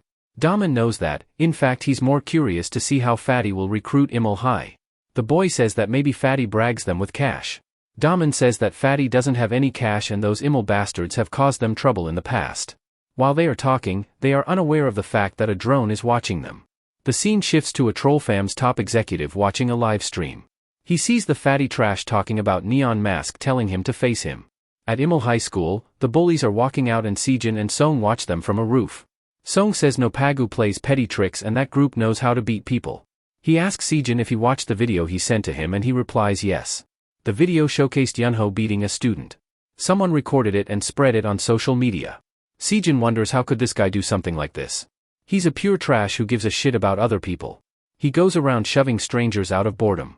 He'll keep doing this until he gets reported one day. These animals have no motive for violence, they do this for fun. Some viewers can't comprehend that people like them really exist. That's why there is some controversy if the stream is real or not. The adults believe a bastard like him can change, but they never change. This guy Yunho is the cousin of the bully he hunted down in the past. Fatty spread some fire and made them join Nopagu. Sejin says even though he hasn't fought Yunho, he's a well-fed brute with nothing but size going for him. If they are using 40 high-rank guys from Imul High, then they might use large numbers to defeat Neon Mask. For him, it was a struggle to even fight 20 Nopagu minions and they were all losers. Fighting against a large number of opponents requires more than just strength and skills. Song agrees and says they can't run away from this fight. There's also a possibility they might lose. Neon Mask has become a very symbol of its own and he has to take responsibility for what happens to it. He has come up with an approach that will improve their chances. Sejin understands what he means and is going home to have dinner.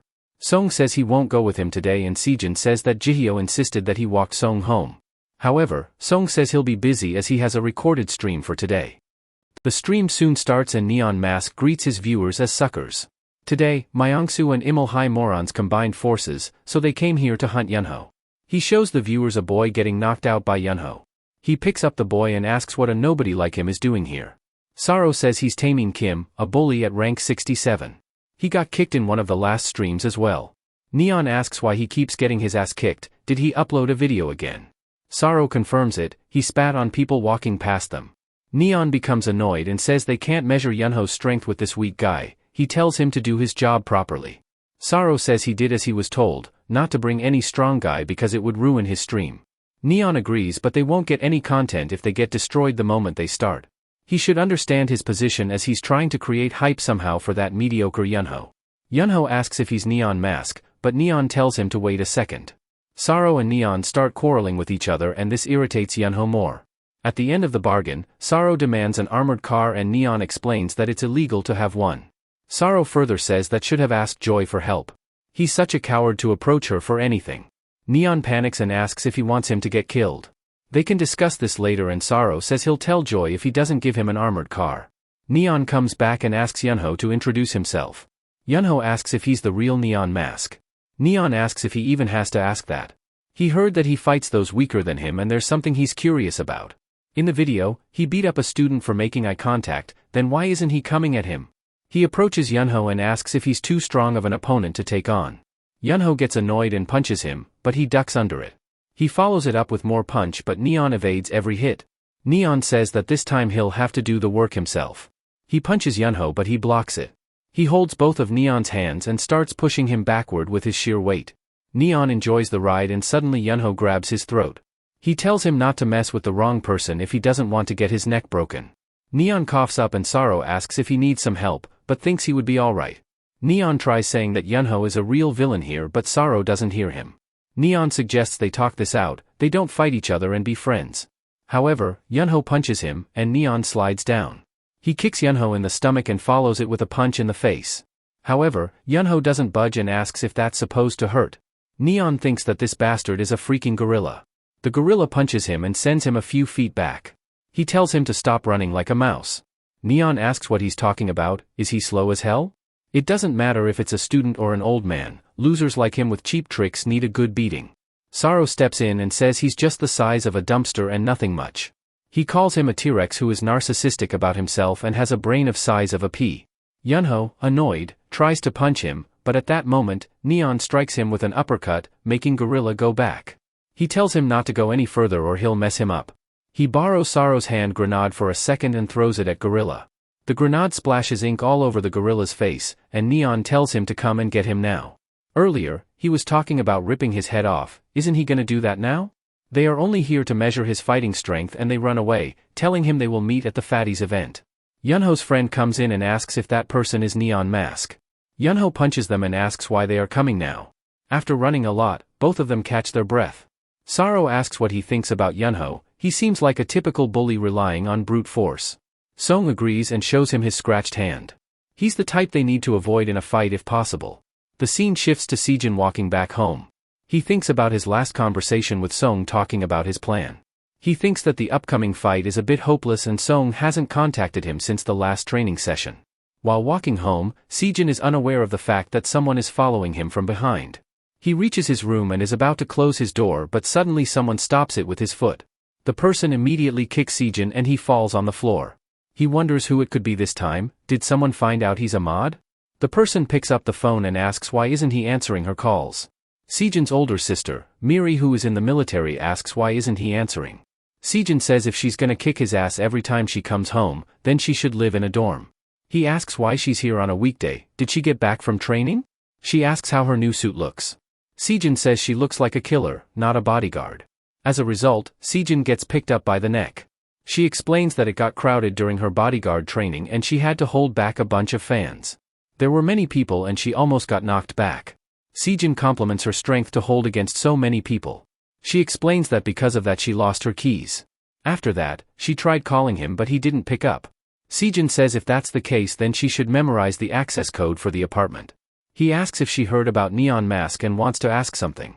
She asks if it's the same guy who wears a jacket and raised hell with Napagu on a livestream. She hopes he's not involved in those things. Sejin panics and says why would he get involved with Neon Mask, he only wants to know her opinion about who will win. She stares at her brother, wondering if he's hiding something. She asks who started it and Sejin says it's the fatty who announced it on livestream. She asks if that's what Neon Mask was referring to when he meant dealing with Nopagu. He's already causing trouble running wild in this neighborhood.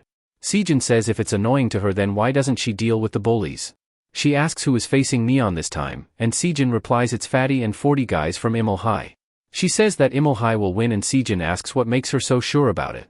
She says that Neon Mask has 4 mods including the new mod with name Rage.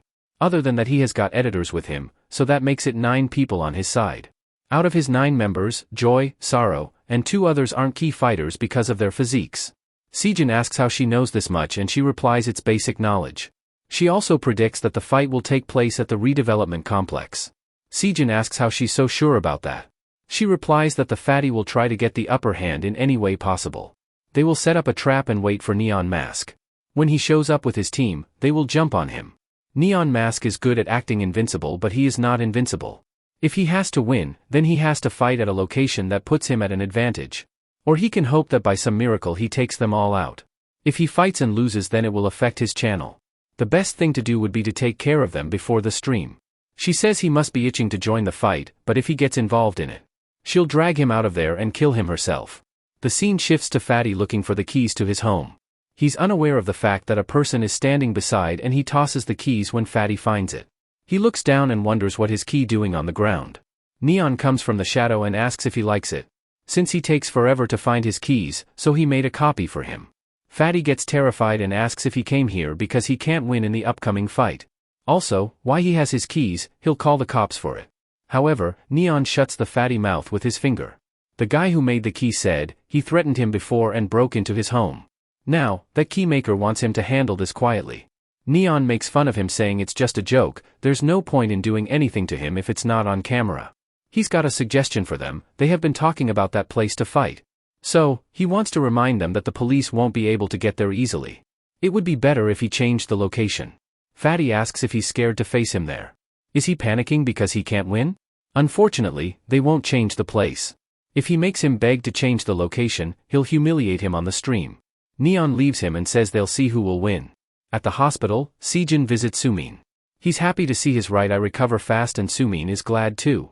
He asks how long will he have to stay here and Sejin tells him not for long. Sumin grows serious and asks him about Neon's last stream. Did he tip-tay off? Sejin declines and thinks he might have been caught for working as a mod. Sejin says that Nopagu bullied many people, so maybe someone reported him. He further asks what he thinks about the Neon Mask. Sumin replies he's a hero obviously, but he's a criminal in the eyes of society. Just like in comic books, there are bullies in real life too. Sejin also remembers reading his favorite comic and how he and his sister dyed out their hair. Sumin then shows him the Neon's Mask latest video. When Sejin looks at it he becomes astonished. The scene shifts to the flower lady closing her shop. She thinks that the stars look pretty today. She opens her mobile and sees a Neon Mask video on top. She decides to watch it. The video explains that there's an underage gang called Nopagu that controls the western districts of Seoul. They have cut down their activities since the last stream. Nopagu threatened store owners by demanding money and assaulting people close to them. Ever since they were featured on the last live stream, they thought police might find out what they are up to. So, they have been trying to hide from the public. The members are Daman at the top, and below him are Tae, Seonjil, and Fatty who lead junior members. Most of the dirty money is pocketed by the executives, and other members earn minimal wages, driving their hunger even more. Although police have stated they will do something about it, they still haven't done much. Students also insisted that violence in the school should be tackled and that Neon is standing for them. Suddenly, an ad shows up featuring Rage's merch, and Sejin thinks, when did they do that? Recently, Fatty teamed up with Imul High and declared war on Neon Mask. They have chosen their desired location, giving them an advantage. After careful consideration, he decided to choose a date and time for it. He choose a week ahead at 6 p.m. at the location they choose. From the first round to the boss fight, he'll take them all by himself. Sejin becomes horrified and wonders what Neon is thinking. Fatty is also telling the same thing to his boys. It will be them versus Neon Mask. They need to wait a few more days and then Yunho can get his revenge. On hearing Neon's name, Yunho punches Fatty in anger. His friends try to calm down the gorilla within him, and he grows frustrated with such a long wait. Fatty tells him to calm down as Neon doesn't know this area very well. It doesn't matter how many guys they bring on, they can pick them one by one. Gorilla gets annoyed and kicks Fatty. He tells him not to show his ugly face until Neon Mask is taken care of. Fatty agrees, but deep down he curses Yunho. His friend asks if he's taking revenge for his cousin. Gorilla gets annoyed and tells them to mind their own business. He's in a terrible mood right now and they should get lost.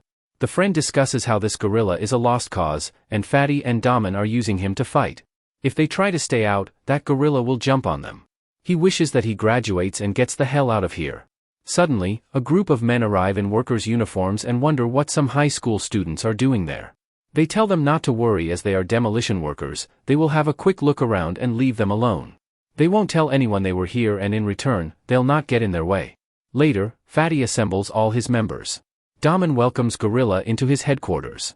He can drink as much as he wants here. Gorilla asks why that Fatty came running to him crying, did Neon Mask beat his ass too? Daman explains that he was made fun of twice in Neon's live stream and Tae has also been taken out. If he could crush Neon just this once, he would be grateful. Gorilla asks what's in it for him. Daman tells him not to act like that. If Neon Mask destroys Nopagu, they will come for him next. Also, the reward for beating him has also gone up, it's now $4,300 while his cousin was worth $1,000. Gorilla gets up and Daman tells him to sit down, they won't gain much from fighting each other. Outside, the bullies talk if they have to fight there, it's like a hornet's nest. He recently saw a UFO there, but the other tells him there's a freaking airport nearby. Fatty tells them to quit the crap. The bully says if the Fatty messes up, they will come for them instead. However, Fatty assures them that everything will be fine. Fatty thinks he could join Trollfam if he can take out Neon Mask. Inside, Gorilla calms down and Daman says they are like criminals. There was an old lady, who used to complain that they smoked in front of their house. So, they smashed her windows, made prank calls, and threatened her kids. After that, she developed a panic disorder. Last year, an old man got on his nerves, so he pushed him aside. Due to that, his bones were fractured, and was barely able to walk. One student developed a fear of people because they bullied him to the extreme, it's his fault that he was weak. Neon Mask is denying their right to freedom and he should be crushed. He asks Gorilla to help them and set them free from Neon Mask. The day of the live stream soon arrives, and the Fatty gathers his 40 men. They heard someone fall and see Neon Mask on the floor. They wonder if he's dead. Before the start of the stream, Neon uploaded a video on his channel, showcasing the gorilla's strength. A streamer girl says they will play Neon Mask's fan game. Before that she talks about Neon's recent video. She was amazed to hear that Neon would go against 40 people alone. The gorilla didn't flinch when Neon hit him and it could be difficult for Neon. The chat starts going wild with comments and she tries to calm them down. Today, they will also check the new Neon's merch as well. She conducts a live vote and 90% of people say that Neon Mask won't win. The scene shifts to Jihyo bringing food to his members. Sejin thinks that it's insulting to sit idle here. He asks why she's suddenly giving her taffy and she says it's good in carbohydrates. She explains that the medical team, mod team, and drone team are all on standby. She also turns on the drone feed for them to watch. On the other hand, Fatty asks if they have got all the boys. There's one entrance to this place and when Neon comes, all of them will jump at him together. They will beat his ass and then take him to the gorilla. A bully dreams about getting famous today while the other bully tells him to move his ass. Fatty starts his live stream and the viewers make fun of him. Jihyo also starts the countdown for Neon's stream. Sejin asks if he remembers what he said yesterday. They should leave the cleanup to them. He can go as wild as he wants. The message pops up for Neon's live stream starting and everyone gets ready for it. Suddenly, someone plays music and the bullies wonder where it's coming from. Neon welcomes his viewers and honors Fatty's hard work for gathering 40 bullies here. He asks them if they know the difference between him and them. The bullies say it's money, but Neon says it's the sense of justice. Suddenly, Neon falls off the stage and the bullies wonder if he's dead. A bully goes to check on him and someone tosses a smoke grenade at him. Neon pulls out more smoke grenades and says this is intelligence. Inside the van, Jihyo tells Sejin to watch closely as he has never seen Neon fight properly. The bullies wonder where he went and Neon comes out of the smoke and punches a bully. He deals with 2 bullies and says the show is just starting. Bullies wonder where Neon Mask is while some get their noses broken. The bullies wonder how he's already here. The fatty told them he was gonna come in through the entrance, and Neon replied he did come through the entrance. He told them he'd fight at 6 p.m. but never said anything when he would get here. He got here early in the morning and felt tired and lonely. He was cold, hungry, and smelly. He tosses 2 more smoke grenades and asks if hanging out here makes them happy. Sejin wonders if Song stands a chance. All the past day, he just stayed in his room. He also asked Lee if Song had mastered some sort of extreme martial arts.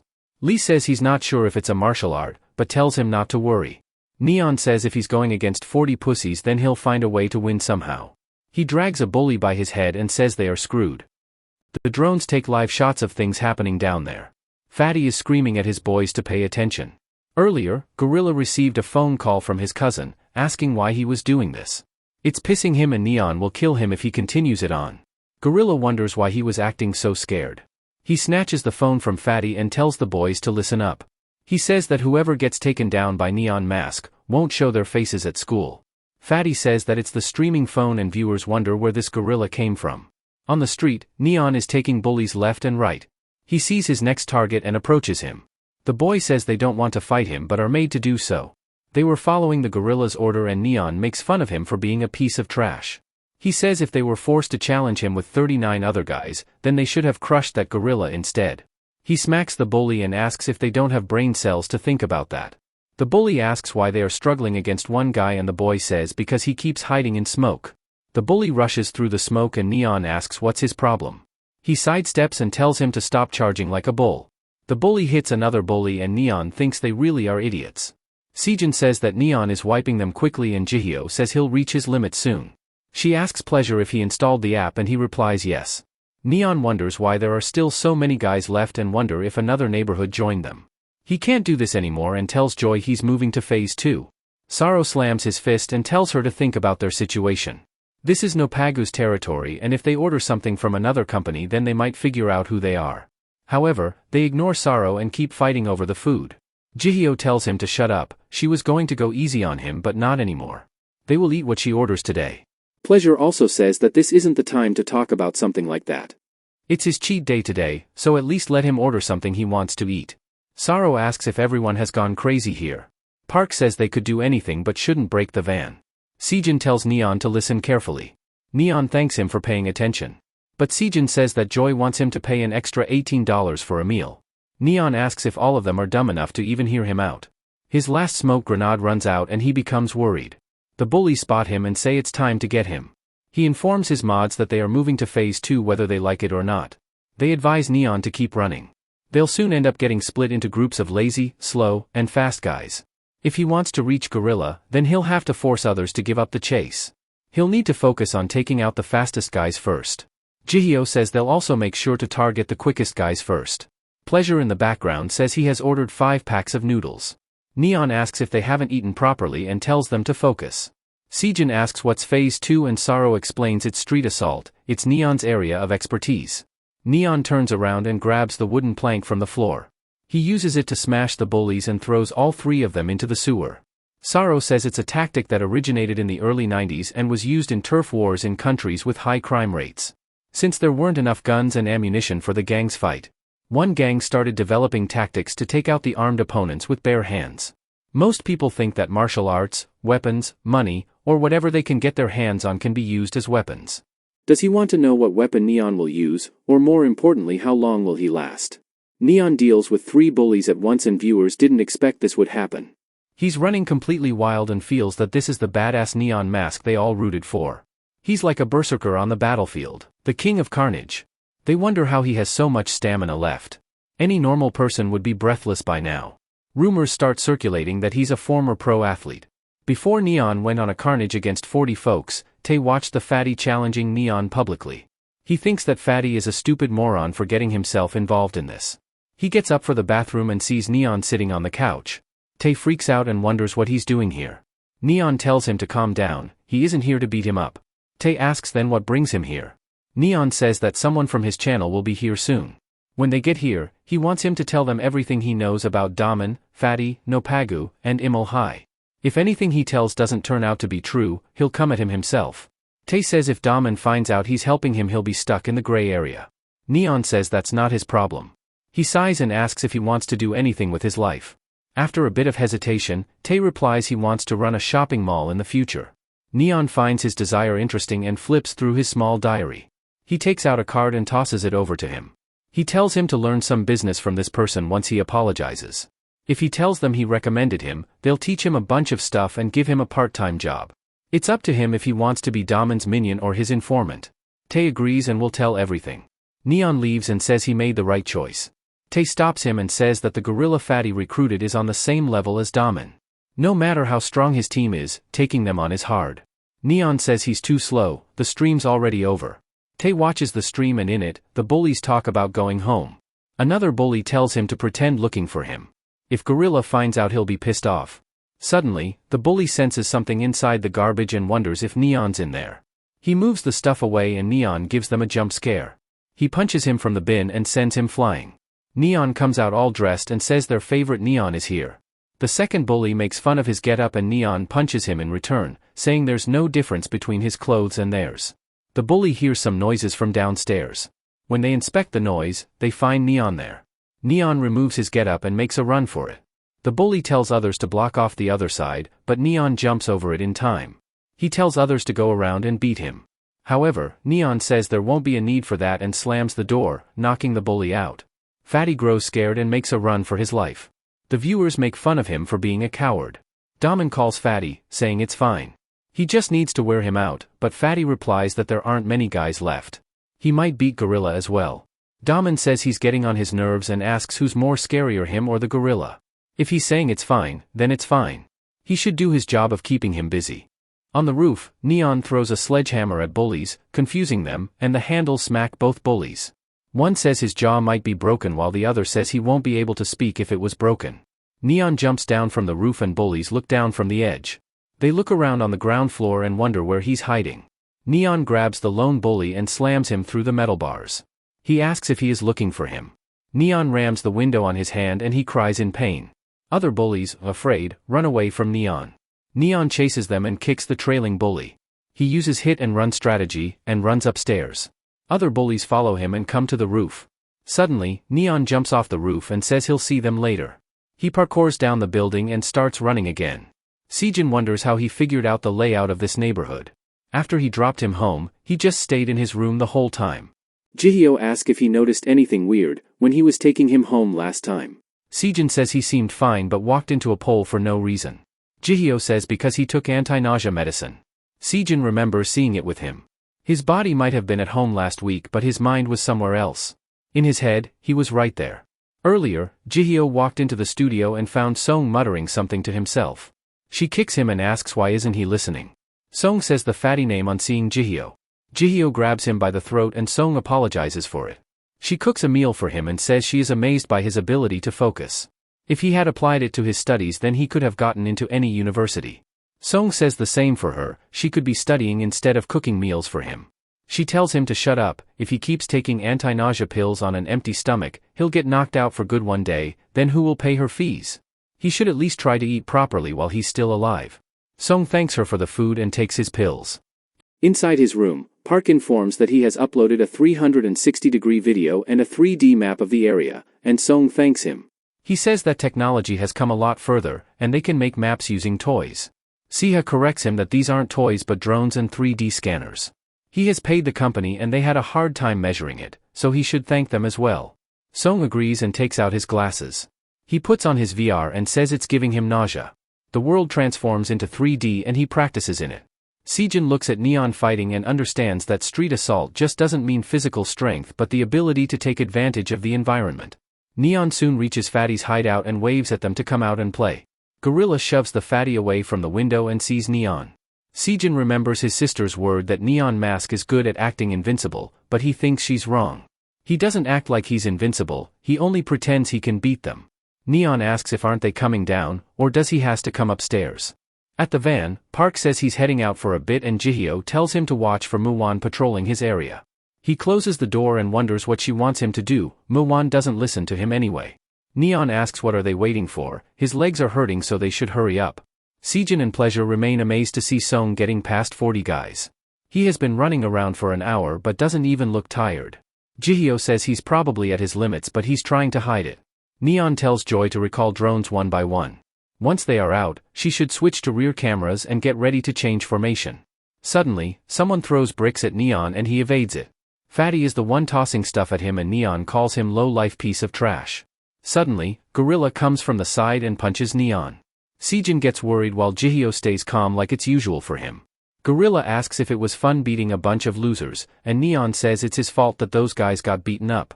Neon tries to punch Gorilla, but he doesn't budge and kicks him instead. Neon staggers on the floor and Sejin asks if they should go there and help him. However, Joy asks him a question, does he think he's tired or tired of pretending? She has no idea and Sejin asks if that doesn't worry her at all. Saro says that Neon is on the move again. Gorilla asks if he's trying to pull the same crap, trying to tire him out before taking him on. Neon hurriedly looks to his sides to find something. He finds a cargo and goes inside it. Gorilla thinks that he's getting desperate now and follows him. Inside the cargo, Neon stretches himself and Gorilla says there's nowhere for him to run now. Neon gets up and says he needs to focus. Suddenly, someone closes the door and Gorilla looks back. It's Park who does this and tells them to have fun in there. The gorilla screams at the person to open the door and Neon punches him in the head. He tells him to pay attention to him not outside. Neon unleashes a fury of punches and Gorilla has a tough time dealing with it. He thinks that somehow his punches are much stronger now. When he encountered him last time they were weak. Gorilla punches Neon in the face but he doesn't budge. Neon remembers his past self talking about avoiding him in a fight if possible. This also reminds him of the time when he wished he was a bit stronger. He was going with a person for a delivery. The man suggested he should have stayed at home if he was tired. However, Song says he's grateful that he's giving him work. The man gives him a cart but Song thinks if it's just flat-pack furniture, so carrying them around shouldn't matter much. Since they have only one cart, he can use it while he does a few trips. The man thinks it would be nice if he stuck to athletics at school. He then met with one of his sister's friends. She suggests his sister get into a cram school and she could avail a discount for her. Later, Song discusses it with his sister about going to cram school but she calls it ridiculous. He should instead eat food and go to sleep as he has work at dawn. She tells him not to worry as she'll get a part-time job as soon as she gets old enough. Song thinks that he has taken care of cram school but still needs to deal with her college fees. Even if she works hard enough for a scholarship, he isn't sure if they'll pay for her accommodation as well. She'll also need an allowance to hang out with her friends. He greets the man, saying he has come to work here. At work, Song does his best to carry heavy boxes. In the present, he blocks Gorilla's attack and says that he's pretty strong himself. Neon had already set up a camera there and it streams everything. Park comes back and asks if they have finished eating. Neon's editors are in another van and grow tired of the Muwon saying the same thing. She tells Jaitai to stop listening to Muhawan's BS and get to work. At the building, Fatty is panicking. He thinks if Gorilla gets knocked out then he's next on the line. He wonders where he should run away. If he goes down and runs into Neon Mask, he'll beat him. The viewers make fun of him and he tells them to shut up. Seeing Fatty get angry they make more fun of him. Fatty tells the boys to get to the construction site as Neon's already there. The bully replies they are not his dog and regrets coming here. A bully takes a brick and tries to smash it at Neon's editors. However, he gets punched in the face and Pleasure throws him away with pleasure. The bullies get stunned and the editor tells them there's an ambulance at the entrance. Other editors are dealing with bullies in other areas. They tell them not to drag it out anymore as it's already over. The bullies try running from another way but get blocked by some people. They tell them to get out of the way but Saro fires sticky liquid at them. Jaitai and Rage come forward and smack the bullies. Since they were asking about him, he's an editor. They are here for crowd control. Inside the cargo, Gorilla and Neon are exchanging blows with each other. Gorilla charges at him, but Neon dodges it and attacks him. He pushes him back and kicks him as well. He gets on top of him and starts smashing his head. Gorilla grabs his jacket and throws him away.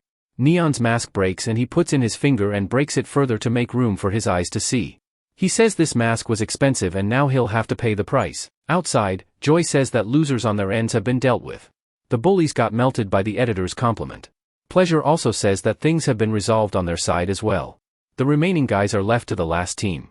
Sejin wonders how they ended up with all the aggro guys. Jaitai says they are pretty much like Gorilla. Saro says that's not the case. They got taken out by Neon Mask and want to take their anger on them because they are weak. Both Rage and Jaitai agree and get ready to fight. Jaitai beats every bully that comes towards him. Sejin is also doing the same and beats bullies who come at him. He tells them to take them all at once because they think they are weak. Saro steps up and says he should also do something. He fires at the bullies and tosses his grenade. The bullies say that their eyes are burning, calling it a cheap trick. Saro says why should he care about that, they are the ones who wanted to fight them when they told them to go home. In the cargo, the gorilla says he doesn't care if his mask breaks. He smacks Gorilla and asks if he ever shuts up. Is it that upsetting for him to get his ass handed by someone like him? Gorilla, annoyed, charges at Neon. However, Neon pushes him against the wall. He asks if this got his heart racing. He shoves Neon back but gets punched instead. He grabs his face and tries kicking it but Neon blocks it as well. Neon asks if hasn't he watched his videos. He jabs Gorilla with his thumb. Gorilla can't bear the pain and tries to run away from him. Neon says he's running out of time so he should get over to him. He asks if he's some sort of police for doing this to him. What's the reason for getting involved in this? Does he think he's some sort of hero? Neon asks him a question, does he throw away garbage because the garbage is clean? He's just a garbage bag that gets dumped in the landfill along with the garbage.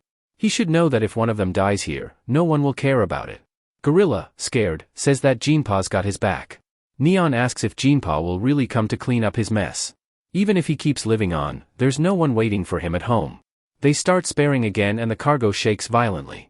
Soon, everything goes silent and Neon comes out of it. He falls down exhausted from all the fighting. Fatty comes out and sees Neon lying on the ground unconscious. He checks inside the cargo and sees the gorilla defeated despite his size advantage. He thinks he only needs to deal with Neon and thinks about crushing his head. Neon gets up suddenly and punches at Fatty's leg. Fatty rolls on the ground in pain and Neon says he's no shame, he has been sneaking around since earlier. He kicks Neon and makes a run for his life. Fatty calls Daman and says this is the time. Daman smirks and asks what's the situation over there. He explains that Gorilla got destroyed and Neon is completely exhausted. If they bring in more guys they will be able to deal with him once and for all. He says that everything is going according to his plan and Daman laughs at it. Earlier, Fatty comes in and asks where Daman is and Seonjil, the thief expert replies they are not here. Fatty sees some money and tries to take it. But the boy holds his hands and says this money is for her mom's hospital bills. Fatty admits he was going to steal it and asks what he'll do about it. He kicks the boy and tells him to mind his business. He says that Neon Mask is scared because of him. Daman won't be here forever so he should stop sucking up to him. Once Neon Mask is out of the picture, he'll finish Daman. Daman overhears all the conversation and tells his dear Fatty that he heard him saying he'll be finished when Neon is out of the picture. Fatty asks what he's talking about and Daman says they don't need a trash like him in Nopagu. So, he should go and get beaten up like that gorilla. Fatty runs for his life and Neon follows him behind. He asks if hadn't he learnt after watching Tae's stream. Daman won't be coming for him, so they should go somewhere fun instead. Fatty thinks he needs to call the police but his phone is dead. He thinks that all that streaming drained his phone energy. He panics and wonders what he should do next. He bangs on shop for them to open but all of them are closed. Everywhere he goes, he sees a sign telling what Nopagu did to them. Fatty suddenly sees a shop open and enters it. The lady welcomes the guest but sees a delinquent in her shop. She recognizes him to be from the marketing firm. He tells the lady to call the cops. He grabs her and threatens her to call the cops. The lady smacks Fatty with a bouquet and asks how could he swear at her. Neon enters the shop and Fatty grows terrified. He makes fun of him for getting whacked by a bunch of flowers. He charges at Neon but gets punched in the face instead. He never thought about using flowers as a weapon and wants to try it out. Neon gives her his card and says he'll pay for all the damage. On seeing the card she recognizes him. Before he beats his ass, he wants to ask Fatty one thing. What was he trying to achieve by running around and causing mayhem? Does he think if he sucked up to Imulhai and Napagu, the whole world would belong to him someday, or was it for fun? He wants an answer here as he spent a lot of money on this fight. Fatty grabs a flower while Neon says he got through 40 people and managed to take down the boss. He can at least tell him that much. Fatty throws the pot at him and says he should go to hell. He tries running away but Neon grabs him and throws even more pots at him. He didn't expect him to say anything, so they'll skip the small talk. He did his best to try and talk to him and now he had it enough. He uproots a tree and smacks Fatty with it. Is it too much for him to ask to leave other people alone? He smacks the Fatty more and then picks up a bag of fertilizers. He let them choose the location and how many guys they would have and had to deal with bullies who showed up suddenly. How much does he expect him to put up with this? He tells him to close his eyes or else he might regret it. While saying roses are red, violets are blue, life is shit and so are you, he smacks Fatty. Fatty begs him to stop and the lady stops Neon from going any further. He asks if she's trying to protect this bully who has been ruining her business. He'll pay for all the flowers and will even give the whole place a makeover. She must have suffered a lot because of them. The lady says she isn't protecting the bully but the flowers from getting harmed. Fatty suddenly pushes the lady away and Neon saves her head just in time. She apologizes and thanks him for it. Neon dashes out of the shop and looks for the Fatty outside. He wonders how could he run so fast on his short legs. He hears someone speeding up at him and sees Fatty coming at him with a vehicle and a weapon in hand. He tells him to die now. The scene shifts to Sejin entering the studio and asking where Song is. He asks if he's really going to fight Imulhai by himself. Jihyo says it doesn't matter, but Sejin insists that he couldn't take on 40 people by himself. He doesn't understand why he didn't tell them about what's going on. Jihyo says it's not a big deal and he should pretend he doesn't see it. He asks how could ignore something like this. She sends him an address and tells him to go there. He was asking a reason why Song's doing this, then he should go and take a good look at this girl's face. Sejin reaches the address and sees Song there, and they keep staring at Song's sister's photo. Sejin now understands why he has been so heartless and what he's trying to achieve. However, he's not sure about using the idea of revenge as a source of motivation. He feels like she would be doing well somewhere. That's why he's not out to get revenge but to protect other people. He wants to protect them regardless of where they live, how old they are, or whoever they are. Her sister won't be the last victim, and he'll take him down to stop that from happening. Song asks if he figured out what he wants to do and Sejin agrees to it. So, he should better be ready. He's not allowed to lose to someone other than himself. In the present, Fatty charges at Neon, and Sejin comes in clutch and kicks Fatty, knocking him off his vehicle. Soon enough, the stream gains huge popularity on YouTube. The video showcases Fatty and Gorilla defeated. A person is holding the tab and watches the stream. He thinks they finally got what they deserved. The scene shifts to Tae walking home. He's seeing his schedule for the upcoming week. He has a tight schedule with no breaks even on Sunday. He thinks he has so much to learn and shouldn't have fooled around all the time. Suddenly, Daman shows up and asks how it's going for him. He asks when he got discharged and was thinking about paying a visit to him at the hospital. He pats Tae's shoulder and says if he had watched the stream then he would have come over to him immediately. However, Tae thinks that Daman is outright lying. Neon told him that he invited Nopagu to rescue him. Daman says he has called Hyok and will hold a meeting tonight. Since Fatty got his ass kicked so he's looking for new members. They'll also celebrate his recovery and even give him a new bike. However, Tae says he's quitting Nopagu and Daman becomes serious. Daman asks if he's scared of Neon Mask and Tae replies he is. Daman grabs his shoulder and asks who's scarier, him or Neon Mask. Tae says he's scary because he has no idea what he'll do next, but Neon is scarier because he's willing to go far to punish bullies. He advises Daman not to pick a fight with Neon as they don't stand a chance. On hearing this, Daman becomes annoyed with him. He says if that's the case then he should die already. The scene shifts to Song and Sejin walking home. Sejin suggests that he get a checkup as after the stream he went down with a fever, but Song replies there's nothing to worry much. Suddenly, Song receives a text and gets shocked. They walk toward the pointed location and see Tae beaten on the ground. Sejin helps Tae get up and asks if it was Daman who did this. He also hit his head pretty badly. Tae also feels embarrassed. Song asks if that's all he has to say since he's a famous thug in this area, and Tae asks who is he. However, Song questions him, demanding an answer about how he feels right now. Tae says he feels regret. He can't imagine he used to be Daman's friend. He got homework from the CEO and if he works hard and graduates from school, she'll let him work for her company. He thought he could finally get away from this bullshit but couldn't. Tae asks if he's Sumin's friend and asks for his name. Sejin introduces himself and Tae apologizes for beating him and Sumin earlier. Later, Park also comes to the scene and calls the ambulance. He says that Nopagu is really the worst if they are doing something like that to him, who is trying to live an honest life. Song asks if Sejin is free today and he replies yes. Song tells Park to call a general meeting. Park asks if he wants to call all the mods and editors. But Song says he wants everyone. At Nopagu's hideout, Daman assembles his boys. A Trollfam's executive wonders why they need to be here, but Hyok says this will be fun.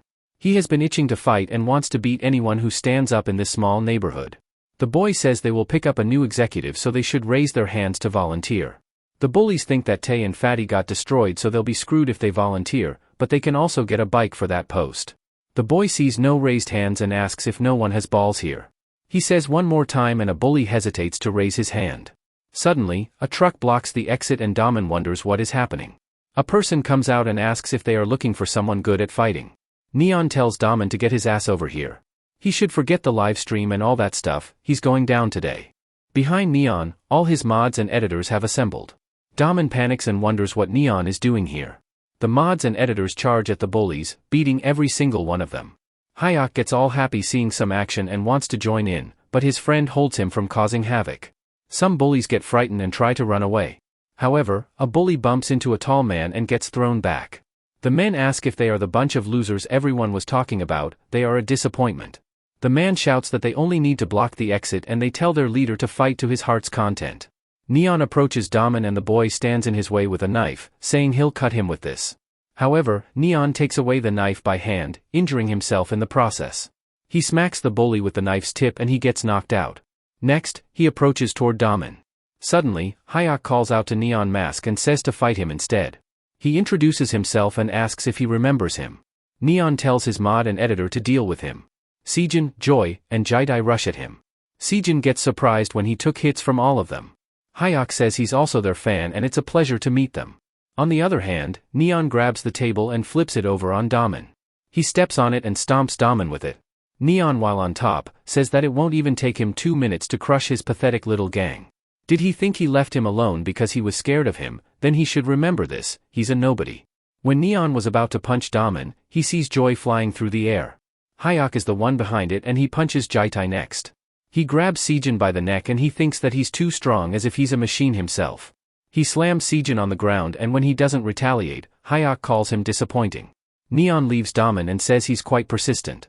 He can't even see his friend getting the shit kicked out of them. Hyok says Daman is not his friend. He just tolerated him because it was fun to watch a worthless crap try to claw his way up. Sejin thinks that Hyok is strong and fast enough that they were unable to react. He has also got endurance to take his kick, which means he could be stronger than Neon Mask. Sejin hopes that he doesn't spar with Hyok as he's on the next level. However, they have already begun their fight. Outside, the man and bullies fight one another. One man says they are almost done over there and asks how things are going inside. Saro replies that Hyok wants to fight Neon. Sejin helps Joy to get outside and she tells them to go back in and stop Hyok. Jaitai puts on his hat and asks if didn't she them get destroyed there. The only person who can stop him now is Neon and he might be too much for him. Inside, Hyok is about to fight with Neon but notices something unusual. He grabs Neon's hand and inspects it.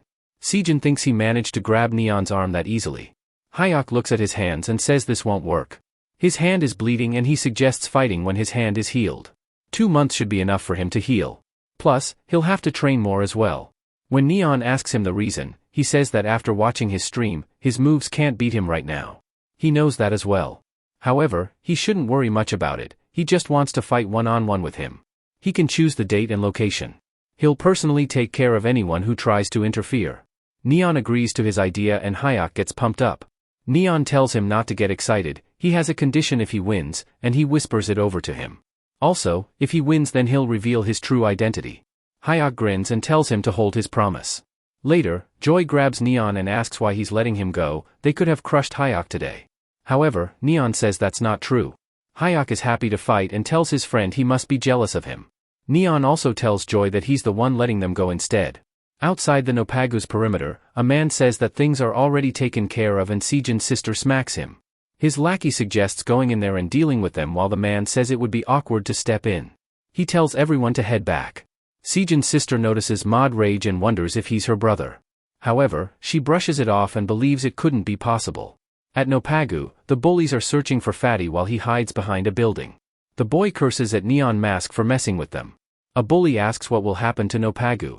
Some say that Daman got completely owned today, and Nopagu might be done for good. No one expected that Neon would grab his team and invade their base. Inside the hideout, Daman rolls over the table. He gets up and sweats nervously. He remembers Hayek making fun of him and gets irritated. The scene shifts to Hayek explaining to the Trollfam head that Neon agreed to fight him one-on-one. The boss is amazed himself and asks what were his conditions. Hayek then explains to them the conditions he set. Another executive says that Hayek has completely lost it. Trollfam might shut down overnight if they do what he says. However, the head replies it's not true. Trollfam won't go down easily. Plus, he would also like to know Neon's true identity. Hayek will definitely win because he's the strongest miner in their country. They walk back while chatting with each other. After the yesterday's events, Song is sitting in his room. He takes out a letter and sees triple MMM written on it. This marks the end of the Season 1. Season 2 opens to the bustling city of Hong Kong. Someone watches Neon Mask streams and comments that he has reached 12 million subscribers. These folks are Continental Knight and they talk about not losing to Neon and working harder. Suddenly, a person comes in and the masked man wonders if he left the door open. Nonetheless, he tells the man that they are closed. The man checks the photo and it matches with the person in front. The masked man wonders if he came looking for them by himself. The stranger with a sinister smile thinks about dealing with them. The scene shifts to Seoul's International Airport. A person informs Katrina that they have arrived. He instructs the host to send the luggage to the hotel and arrange a car for them. Katrina puts on her glasses and gets excited about what comes next. She thinks it has been a while and wants to visit Neon Mask. Song along with Joy and Park enters the hotel. Katrina greets them and calls Joy a Korean nerd. Joy also greets her as an American nerd, stating that her Korean lessons have paid off well. She asks Park if everything is great, and he replies he's having the best time of his life. Song also greets Katrina as her boss. They called them for a meeting but coming here was all that necessary. She points out that last year his channel reached 1.2 million subscribers and each video gained 3 million views on average. Now his channel has 12 million subscribers and he's still getting 3 million views. Joy asks if she traveled all the way here to spoof out facts. She'll gladly pay $4 for the fuel and they can go back. Katrina scolds Joy, saying that she's Song's boss and 10 years older than her. However, Joy says that she's just doing things in the American way. Amir tells them to get to the point or he'll blow up the channel remotely. Neon begs him not to threaten him like that. Amir puts up a suitcase and presents him with a new set of Neon's clothes. They are stab-proof and made from graphene. Plus, they are also bulletproof. Katrina asks if he likes it. Even if he got shot with a 9mm bullet, it will hurt like hell but at least he won't die. Song asks if she came all the way here just to deliver this. He pulls out the invitation card and asks the reason for sending it. She explains that a channel similar to them named Continental Knight was taken out. Joy asks if they are serious. They are all students of a martial arts school. Song asks Joy to step out for a moment. The nervousness on Joy's face grows serious but she obliges with the request and leaves. Katrina explains that police arrived just in time, so none of them died, but still, they were beaten to the brink of death. She's certain that whoever did it wanted to make them suffer. Song asks if the MMM group is behind this. She's sure they were from MMM but can't figure out who took them out. Song asks if she's sure it was MMM and she agrees. They are an international criminal organization that uses teenagers. They are Trollfam's role model and the first organization to plan a street assault on his channel. They tried to recruit Continental Knight at first but they rejected the offer. So, they attacked Continental Knight to make an example of them. They want to warn those who try to mess with them. If they are reaching out to him means they have already contacted Trollfam. Amir explains that they either absorb existing groups and use them as local representatives or crush them if they don't cooperate. If he puts 2 and 2 together, then MMM will most likely get involved with him. Song sighs and says he wants to focus on Trollfam right now and asks if he can ignore MMM. Amir explains that even if they stop information from reaching MMM, they will still manage to track his channel by other means. Katrina learned her lesson after learning what happened to Continental Knight and is pretending to cooperate with them. She came here to personally warn him after he received that invitation. Also, those bastards are responsible for what happened to his legs, they are ruthless. Katrina asks if he thought that his support wouldn't come at a cost. From now on, he won't be hunting bad guys but will also have to put his life on the line. If there are any of his team members who shouldn't be at risk, then he should send them away. It's time for him to pay the debt. The scene shifts to someone punching away the table in frustration. Turns out it's Daman and he's pissed off at Neon Mask and Hayek for making him miserable. He says that Nopagu will bounce back. One evening Daman was walking in the park when he met Gil. They talk about the condition they are in. They can't even extract money from the store owners now. They are just sitting in this park like losers. He blames Neon Mask for all of this. Daman asks what he has been up to and Gil replies he's going to school as he doesn't have anything to do. He says it's tiring to cover for his ass and Daman tells him not to worry as they will rebuild Nopagu. Gil says they will need bikes to bring in more guys, but Neon took them all out with a truck. Daman says they can still get more and Gil makes fun of him, asking if he'll buy with his money. Daman says that he has a secret weapon that Neon doesn't know about. Gil understands it and asks if he's referring to their thief expert. The scene shifts to the hospital and Song is getting his bandaged after getting hit by the knife. The doctor is Park's wife and she suggests him not to do ridiculous things. Song thanks her and Park also tells him not to push hard. She grows serious and tells Song to leave as they need to talk. She scolds Park for doing nothing when he was getting injured. Park tries explaining it, but she shuts him up.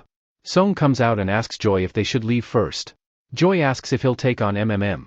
Amir showed her the data and they are basically a syndicate. Is he ready to take them on? Song also felt nervous about it but tells her not to worry as he would not underestimate them.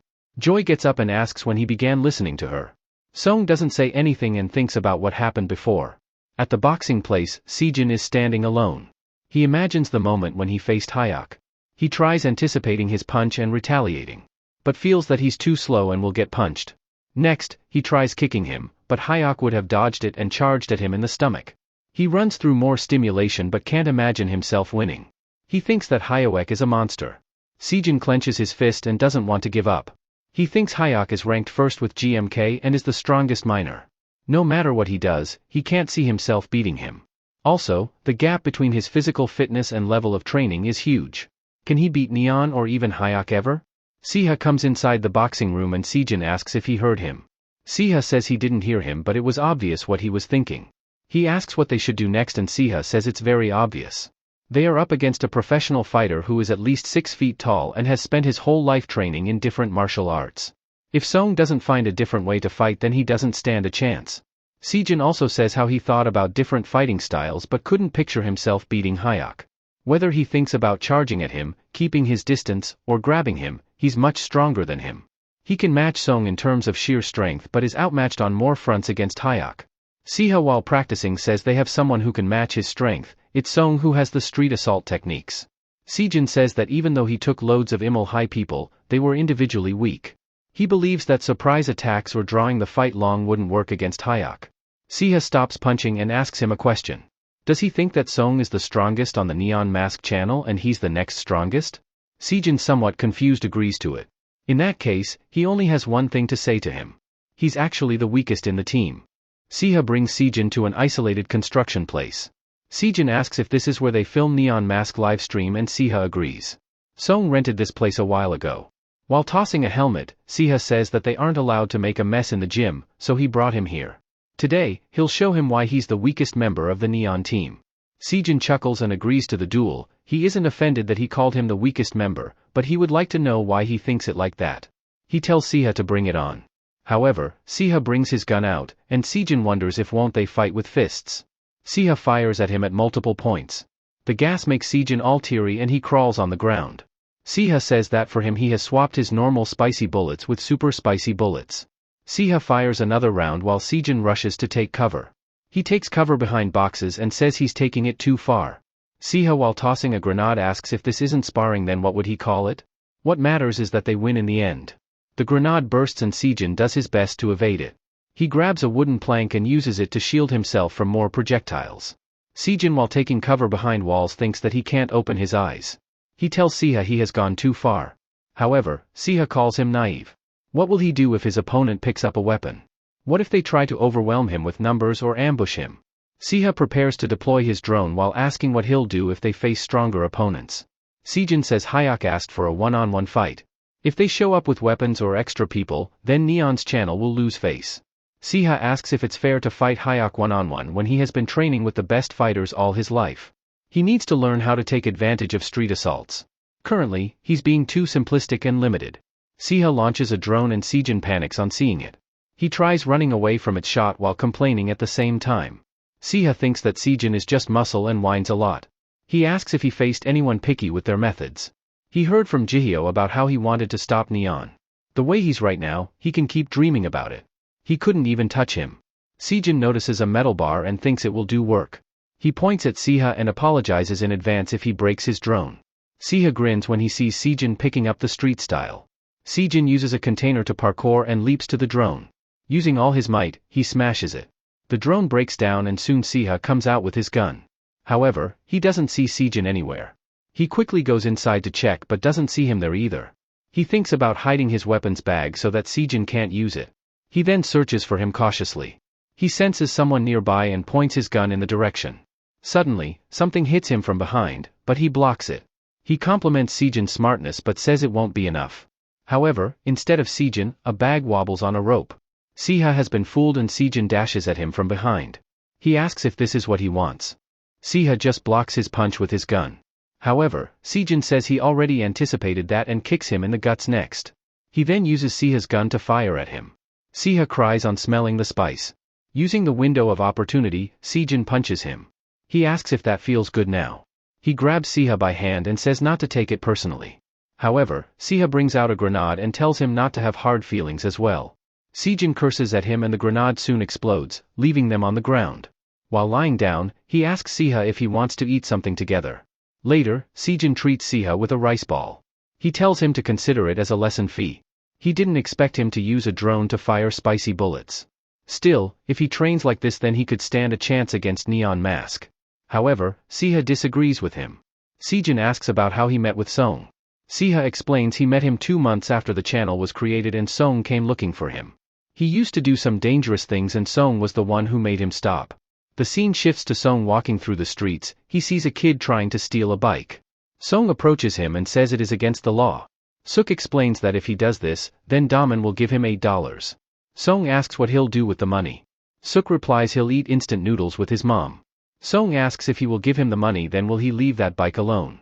However, Suk interjects him saying Daman won't play with him anymore. Daman buys him sweet, pork and rice balls. He also needs money to buy his mom some medicine and a wheelchair. If he doesn't get her medicine, then she'll suffer. Later, the Suk's mother was waiting outside and she saw her son coming back. His mother asks why he's late, also his father isn't back yet. Suk shows her the fried chicken that his friend bought. She asks if Daman bought it for him but Suk says this one was from another friend. She's glad to hear that and is relieved he isn't hanging out with Daman. Song follows the boy to make sure he reaches home safely. The next day, Suk gets ready for school. Suddenly, Daman shows up and asks if he's going to school. Suk agrees as his mom told him not to skip school much. Daman puts his arm around him and tells him it's good not to worry his mom, but he didn't bring them any bikes yesterday. Suk says his friend told him it's against the law. Daman asks if he has a friend. Suk explains that he wears glasses and also buys him some fried chicken. Gil makes fun of him, wondering how could someone buy chicken for a loser like him. Daman explains stealing a bike is not a crime as he needs money to buy his mother's medicine. Besides, if he doesn't get those bikes he'll be sad. Is he gonna let him down like that? Gil also says that if he keeps attending school and his mother dies sooner, then it'll be his fault. Left with no other option, Suk agrees to bring some bikes today. Suk tells him not to cry and he'll make up for his mistake. He soon leaves and Gil makes fun of him, saying that an old geezer must have said that to him. Daman instructs Gil to watch that loser closely and find his friend. In the evening, Song treats Suk with some food. He even buys him food and tells him to share it with his mom. He tells him to go home straight away. But, Suk says Daman told him to steal bikes this time. Also, he buys him a lot of food and he's a friend. Song asks if he really considers Daman to be his friend. Suk ponders over it deeply and replies that he buys him tasty food, and beats up people bothering him at school. He's a nice person like him. Song with seriousness replies not to trust Daman and him as they are not good people. He shouldn't mistake them for good people for the sake of his mom at least. He feels sorry to say, but Daman is using him to steal bikes. Suk replies he already knows that. His mom told him that people can change and he believes Daman can become a nice person again. Suk notices Song's wrapped hand and asks how he got hurt. Song looks at his hand and says he was doing something bad. At night, Daman's goons are waiting for Suk to show up. Gil is also among the group and he's pissed off. They soon notice Suk walking home with another person. The bully comments that he looks like a loser to them. Gil calls Daman and says that he found Suk's friend. Suk's mother is waiting outside for him and she welcomes her son. He shows her the bag of food that his friend bought. She looks behind and sees Song bowing in respect. As he was about to leave, she stopped him. She takes him inside the house and he helplessly sees Suk playing with toys. She soon brings over food and tells him to eat as much as he feels like. She thanks him for looking after his boy. Song tries explaining but she continues that Suk started coming home late in middle school. At first, she thought he was having fun with friends. But then police came around and told her that he was stealing bikes with other kids. They made it sound like his son was the ringleader. Fortunately, the owners were forgiving and everything was resolved. But recently, she felt that he was hanging with the wrong crowd again. She asks for Song's help to keep him away from his bad friends. Song at first stays serious but agrees to her condition. Later, Song comes outside and walks back home. He stops when he hears Daman talking with his goons. They talk about how Suk's friend looks like a loser. Inside, Suk's mother asks how he met his new friend. The boy thinks about if he should tell her he met him while he was stealing a bike but stays silent. Outside, Song parkours over the building and reaches the top of the roof. Daman hears something around the corner and goes to inspect it. However, he doesn't find anyone in the alleyway. Daman replies that no one is there and Song hears them from the roof.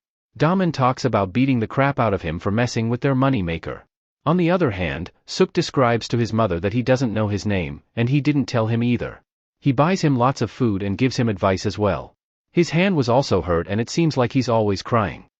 The scene shifts to Song and Sejin getting ready to race. When the timer hits 0, they start running at full speed. At first, Sejin is ahead, but Song overtakes him at the last moment. They both panted heavily after the race. Sejin offers water and asks if he's still thinking about Suk. Song agrees. Daman has made him steal countless times in the past. It has become so usual that he does everything he says blindly. At first, he thought of driving Suk away from Daman, but it turned out Suk has poor judgment. He can't believe that he trusts Daman so much, just because he beats up the guys who used to beat him up. Sejin says that Daman is just like him then. Does he feel any guilt after seeing Suk? Song replies that instead of guilt he's more worried if Sejin, you would be able to stop him when the time comes. Sejin replies that first Siha was underestimating him and now he too has joined the party. He shows him the extra weights he has strapped on his leg, stating he will catch up to him in no time. Before leaving, he asks how he'll deal with Daman. He wouldn't give up without a fight. That day they weren't able to finish him off because of Hyuk. He regrets not humiliating Daman more in front of his crew. But as long as Daman keeps up that attitude and thinks he built the Nopagu, he won't give up. The scene shifts to Daman's temporary hideout. Gil asks what they were doing when Suk's friend came out. The boy tried explaining that they couldn't find him anywhere. When Gil doesn't get a good answer, he pulls out his knife and threatens him. One man gets annoyed with his BS and kicks him. Gil lands in a corner and the boy says they joined him because they would earn loads of money, but they haven't made anything yet. He shouldn't act tough as he isn't worth anything without a knife. He makes fun of Daman next for getting his ass handed over by Neon. Daman calls them a piece of trash and good for nothing. The boy gets angry and charges at him. Daman takes a metal ring and whacks the boy with it. The leader kicks him in the guts, but Daman grabs him by the shirt. He then body slams the boy into the table, causing him immense pain. Daman then gets over top of him and starts bashing his head. The other boy gets terrified on seeing this and Daman rises slowly after beating their leader. Daman then glares at him and approaches the boy. He slaps him and tells him to say something. Gil says that he served them right.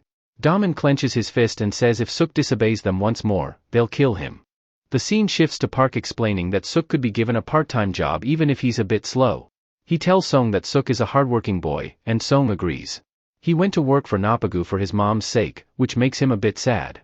Song asks if his mother has a chronic illness, and Park replies that it's not that bad.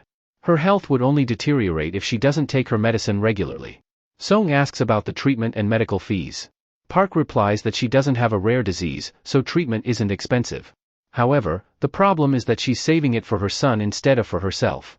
Park says that's what parents are like. Song looks up in the sky immersing in the moment. Later, Suk dresses for an interview, and his mom says he looks smart. His mom suddenly coughs and he grows worried about her. Did she take the medicine? He asks. She replies it was just a little cough and nothing more. She's grateful that his friend with the glasses referred this place to him. Although he would be working on weekends, she preferred if he focused on his studies. Suk hugs her, saying he would troubled if she gets sick. Suk comes out while Daman is camping at his house. He grabs Suk by his shirt, asking if he's going on a blind date. Suk replies that his friend found him a job and he's going for an interview. Gil makes fun of him, saying no one wants to hire a loser like him. Daman says that if he needed money, then he could earn some in Nopagu. But, Suk replies he isn't interested and wants to earn lots of money. Right now, he's on the way to the interview. The hourly wage is good too and they only have to work on weekends. He suggests him to come along. Stealing a bike is not good and adults don't like it. Daman gets annoyed and punches him. Is this how he treats him now? How dare he lecture him life lessons? Suddenly, Suk's mother comes out and says what they are doing to her son. She slaps Daman for hitting her son. Doesn't he have shame for fooling her boy into stealing bikes? Daman gets annoyed and shoves her back. Suk worriedly goes to check on his mother while Daman gets more frustrated. Suk retorts, saying he won't steal bikes for a moron like him. Daman picks Suk by shirt and says he'll show who's the boss here. The scene shifts to Song eating food with Jihyo. Jihyo asks if he will start his special training once his bandages are off. Also, has he decided when he's going to fight Hyuk? Song replies he hasn't decided yet. She asks if he would be doing live streams then and Song replies that the studio will take care of it. Jihyo sighs, stating he's a big streamer and can't quit. Putting highlights and trap songs won't give him much time. Also, Katrina was furious that the channel wasn't performing well. Suddenly, Song's phone rings and he picks it up. Park informs him that Suk didn't show up for the interview today, so he went to check on him. When he got there, he found his mother collapsed on the ground, so he took her to the hospital. After hearing the news, Song puts down his phone and Jihyo gets worried. He quickly leaves without saying anything. The scene shifts to Sejin doing exercises in his room. He suddenly gets a call from Jihyo and he picks it up. She informs him that Song just ran off suddenly. She'll send him a list of potential Nopagu hideouts, so he should check them. Other team members are also on it. Sejin understands and hurriedly goes out. At Nopagu's hideout, Daman throws Suk in a corner. Daman lights a cigarette and says he didn't give him a choice. He can scream all he wants as no one's here. He stomps on Suk, asking where his courage is now. Did he forget his school life before meeting him? He was forced to drink rotten milk and had his money extorted by bullies. He was the only one who treated him with respect, and this is what he gets in return. He slaps Suk, telling him to say it one more time. Suk says that he hit his mom, but Daman says his mom hit him first. Suk says he doesn't want to be friends with him anymore. Daman too says that he doesn't want to be friends with him. Does he want to get beaten badly now? Suk starts crying and rolls over to escape from Daman. He starts running away while the cigarette falls on a newspaper. Suk goes inside a locker to save himself. Daman can't believe that he's wasting time on him. Gil suggests that they crush the locker and leave him inside for a couple of days. He drops the locker and starts jumping on it, telling Daman to join in the fun as well. Daman picks up a chair and tells Gil to move. They block the exit with the chair and suggest they leave him like this. Suddenly, Daman smells something burning and when he looks up, he sees that a small fire has started. Daman tells Gil to get Suk out right now, but Gil says they were planning to leave him here to die. Daman tells him to shut his mouth and get him out. Gil says if he's that scared, then he should do it himself. He turns around and exits the building. Daman tells Suk to come out if he doesn't want to burn to death. He soon realizes that the flames are coming closer and decides to ditch him. He thinks it was all Suk's fault and not his. While running downstairs he meets Song. Song coldly asks where Suk is. If he doesn't tell him, then he'll die. Inside the room, the flames increase more, and Suk crawls in fear inside the locker. At the same time, Saro inspects a place to look for the possible Nopagu hideout, but he can't find any.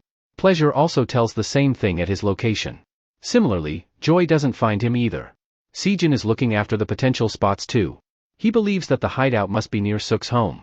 He stops around a corner and his intuition tells him that Song could be over there. At the Nopagu hideout, Song punches Daman. Daman falls back and Song follows it up with another kick. Daman tries attacking him but gets whacked instead. Song unleashes a fury of blows on him. He grabs Daman by the shirt and asks where Suk is. On hearing his voice, Daman thinks it's similar to Neon Mask. Then he looks at his injured hand which was caused due to snatching the knife from Gil. Daman asks if he's Neon Mask, and in return Song headbutts him. Daman staggers back and Song says that if something happens to Suk, then he'll deal with him personally. After that, he rushes to save Suk. Daman now completely believes that he's Neon Mask. Song bursts through the door and starts looking for Suk while covering his face. He finds furniture piled up in front and he kicks them. He starts pushing away the furniture and opens the locker with Suk in it. Suk has fainted from the fumes and Song carries him on his back. When Song tries to open the door it doesn't open. Turns out, Daman has locked the door. He says that he works very hard as Neon Mask. It was always fun running around with his face hidden. He and his loser friend should just die here. Song looks back and sees that the flames are rising rapidly. He carefully puts Suk down and gets into running position. He sprints toward the door and tries to bash it open. However, the door doesn't budge. He tries again and nothing happens. His arm gives up because of doing it repetitively. Daman from outside says that he's pathetic, he can't even bust a door. He will be heading off, so enjoy there. Song remembers the moment why he became Neon Mask in the first place. He tells Daman that he has something to say. Daman asks what he wants to say. Does he know why he didn't keep a bounty on him? It's because he's not good enough. The 4 highest-ranking members of Troll Fam are Daniel, Hyuk, Jae, and Min. They have everything they want, so why did they bother bringing a loser like him? He must know what Troll Fam thinks about him. He's just a miserable human, a scumbag who walks the path of a vermin. It seems that he didn't remember how things went for him when they faced each other last time. Whether he's part of Troll Fam or not, he'll be nothing. Daman gets irritated and says he can't lose to someone like him. Song tells him to open the door and test his luck right now. Daman was almost about to open it but paused. He congratulates Song on a nice try. Why should he open this in the first place? Suddenly, Sejin comes in and punches Daman. He heard that he got his ass kicked by Neon, so went around looking for him. He's now kidnapping people and setting them on fire. Sejin pretends he doesn't know Song and says he'll get him out of there. When Daman looks back, he sees Sejin standing there. Daman wonders if he's related to Neon too. Sejin presses Daman to hand over the key. Daman grins and asks if he's Neon Mask's sidekick. Sejin, annoyed, tells him to shut up and hand the key over. Daman taunts him with the key and asks why should he give it. Sejin gets serious and replies that he's stronger than him. Inside the room, Song is struggling and coughing in the fumes. Outside the room, Sejin is beating the daylight out of Daman. When he came here, he heard Daman talking about trapping both of them. But he can't understand how he figured out that Song is Neon. He needs to make this quick. Daman punches Sejin and asks if everyone treats him like trash. Sejin spits and says he talks too much. Daman grabs a bottle and rushes toward Sejin. He smashes it at him, injuring him. At that moment, Sejin remembers visiting the place where Song's sister's memories were placed. Sejin says that people could die because of his actions. Daman says that he knows that very well. Sejin thinks that Neon Mask's behavior, his excessive level of obsession, and violent tendencies, all make sense to him now. He understands why this is the only thing keeping him going. Sejin dashes forward and evades Daman's attack. He headbutts Daman and punches him away. They then start sparring with each other, with Daman getting beaten. Sejin jumps up and sidekicks Daman.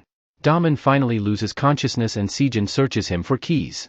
He finally finds it and opens the door. Suddenly, Daman comes back and kicks him. As the opportunity presents itself, Song grabs Daman's neck and takes him inside the room. Sejin worries about what Song will do to Daman. He goes inside the door and sees Song choking Daman. Sejin tells him to stop. He sees Suk with a cloth covering his face and tells him to hold in there for a while. Daman soon loses consciousness, and Sejin hurriedly tells him to leave this place or else they will die. Song says it doesn't matter, once Daman recovers, he'll come after them. He sees them as worthless. Song keeps talking about going on a revenge arc, while Sejin tries to convince him to leave first. Song soon begins losing consciousness and Sejin gets worried. The scene shifts to the hospital where Song is hospitalized there. Park finally sits down and says he has got everything under control. He asks if Song has woken up and Jihyo replies not yet. Saro asks about what happened to the fire and Park replies he managed it somehow. His wife is looking after Suk and his mother. He has also sent Daman to a nearby hospital. Park tells Jihyo not to be hard on Song as Daman discovered his identity. Jihyo replies there's no use even if he knows. Park pats Sejin and says he did a good job saving them, and Sejin gloomily replies. Jihyo walks out as she couldn't take this anymore. Saro and Pleasure say they will get going too. They advise Sejin not to be too harsh on himself and get some rest. Once they have left, he sighs in loneliness. Jihyo comes back and asks if hadn't he left earlier. She expresses her gratitude for what he did today. Sejin replies there's no need. She thought they were prepared for a situation like this but it was all in vain. What would have happened if hadn't he found them? Later, Song finally wakes up and watches his stream. He remembers the time when he turned into Neon. He thinks he needs to fight fire with fire. The next day, Sejin and Pleasure wait outside. Pleasure tells him to go and eat something, while he waits here. Sejin remembers the angry face Song made and says he's good. They'll eat once everyone gets here. He's not feeling great, especially when he has to monitor a friend. He asks if didn't that bother him. Pleasure replies that he was originally recruited to keep an eye on Song.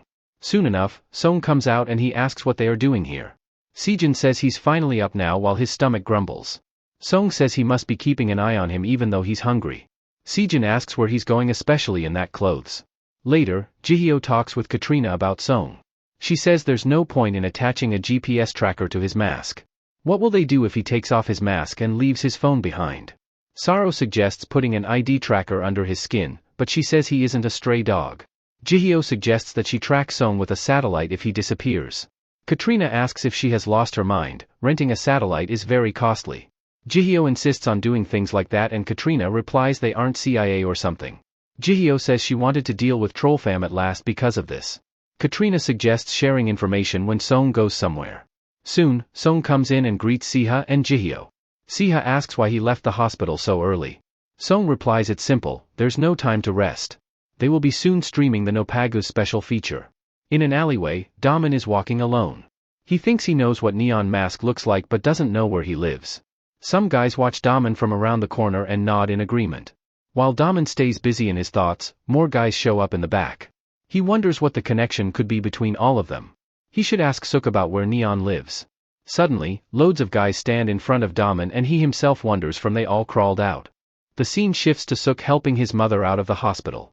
She's glad that he's safe and his generous friend paid all the hospital bills. Outside, Park waves at Suk and hands him over his card. They could contact him anytime if they run into more difficulties. He knows that it must be hard for her and her son, and Suk's mother thanks him again. Park tells them not to worry, he gets paid by their boss to help them. She asks who their boss is and wants to thank him in person. Park says that his boss happened to run into Suk a couple of times and he wanted to help him because he seemed like a good kid. Later, Park informs Song that he did as he was told and Song says he got one more job for him. Later that night, Jihyo is walking home.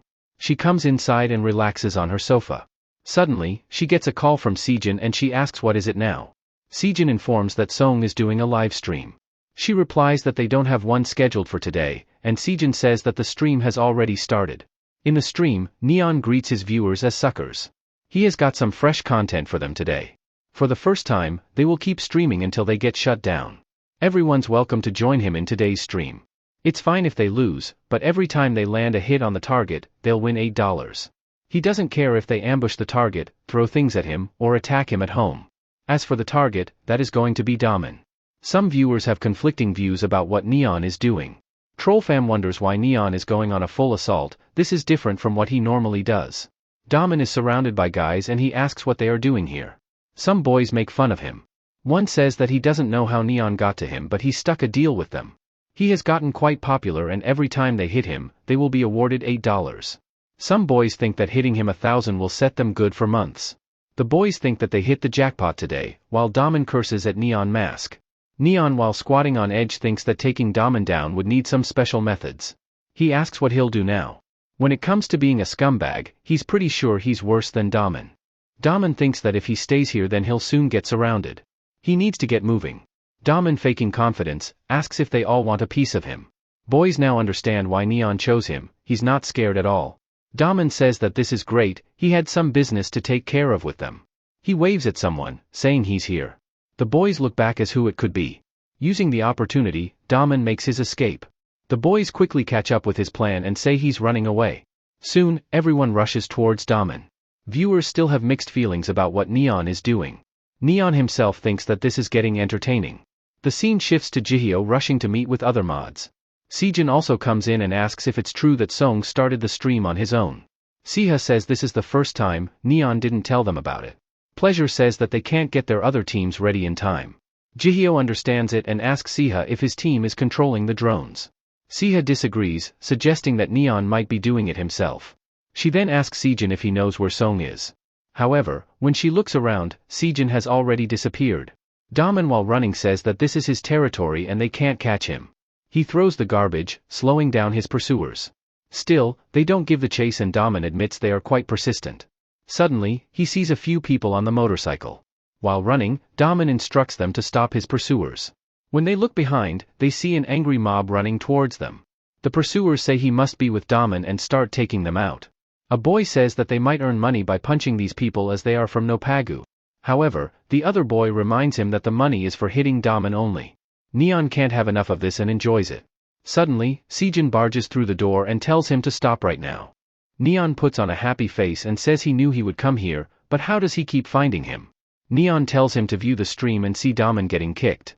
Well, what brings him here? Does he hate the way he's doing things right now? Sejin says isn't it obvious? Neon says that their coach told them to fight fire with fire. Was he under the delusion that they were good guys or something? Sejin reminds him that there are limits and he's taking things too far. Neon explains that one of his strategies is to gang up on opponents they can't beat alone. Sejin tries explaining that there are other methods to deal with this.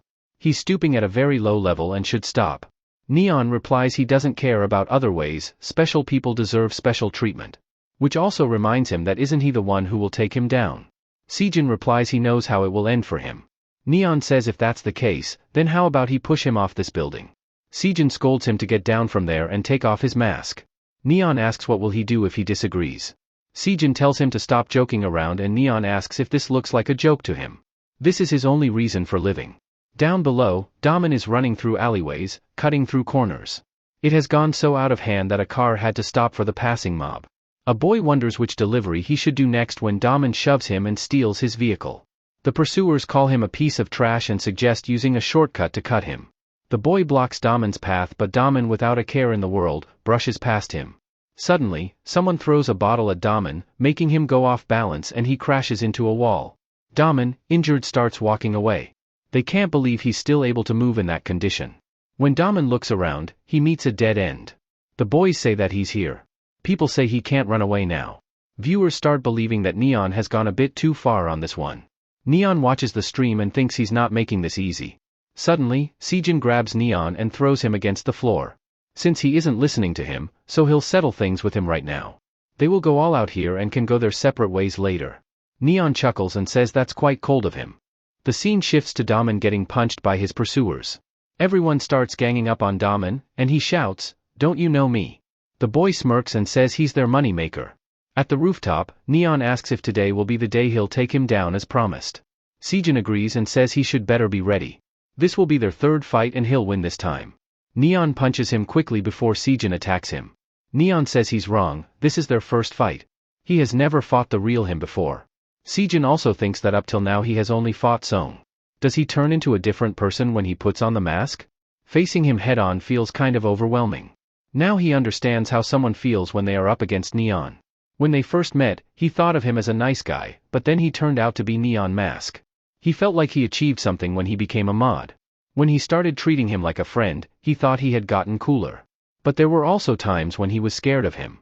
He wondered what pushed him to that extent, and then he figured it out. That's why he decided to become the only person to stop him. Sejin starts thinking about using the street assault technique, breaking his mask, and other stuff. At that moment, Neon says that he's overthinking. He starts punching him, suggesting he pick his style first. Sejin feels his overwhelming strength for the first time. He starts attacking Neon while he evades every attack. Neon starts running away and Sejin asks where he's going. Neon uses the edge to dropkick Sejin. Neon then charges forward and both of them kick each other. Neon says that he must have trained a lot for this. Sejin agrees as beating him would have required him to grow stronger. Also, does he always have that expression under his mask? He doesn't know if he can defeat the darkness that lives inside him. But after he found out about his sister he keeps having a dream. A dream where he would have saved her sister's life and seen a relaxed Song living a peaceful life. Neon finally defeats Sejin and says he'll see him later. Neon says he's a good guy and should take care. He'll be leaving now. The stream's final clips showcase Daman getting taken to the hospital.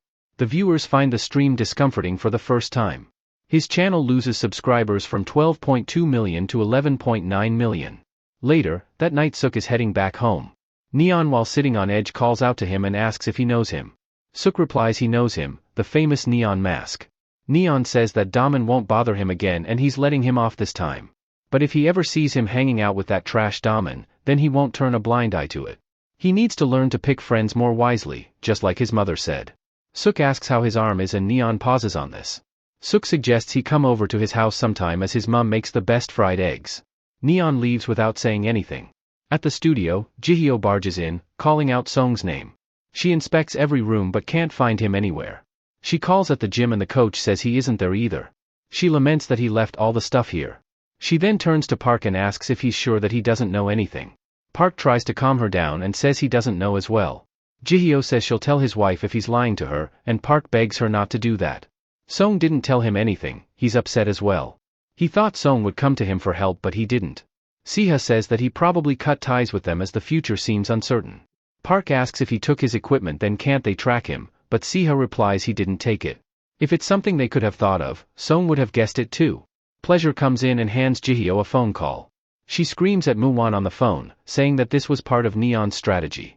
Muhawan asks if breaking promises with them is his strategy. He'll take pleasure with him, and if Neon ever steps foot in his neighborhood, then the recycling team will finish him off. Muhawan cuts the phone before Jihyo can say anything. She was about to throw the phone in anger, but Pleasure says it's his phone, not hers. She then asks where Sejin went now. Sejin steps in and Jihyo bursts at him. However, when she sees his bruised face, she grows concerned. Sejin asks if Song returned and Siha replies not yet. Park says he left his phone and all the stuff and has no idea what he's thinking. Sejin checks the drawer and sees that Song's sister's photo is missing. They wonder where Song went. The scene shifts to the top executive of Trollfam eating. Hyuk asks if the stream's true that Daman got taken down that badly. Min says that it suits him well. Every time he acted like he could win her over with money or something. June says that Neon is an attention seeker who thinks it's cool to be unafraid of dying. Hyuk says that they have an open spot at first managing executive and Lee asks to be picked for that spot. Working as second managing executive is tiring as he has to deal with weirdos. They ask Daniel what his opinion on this and he remains busy watching the last stream.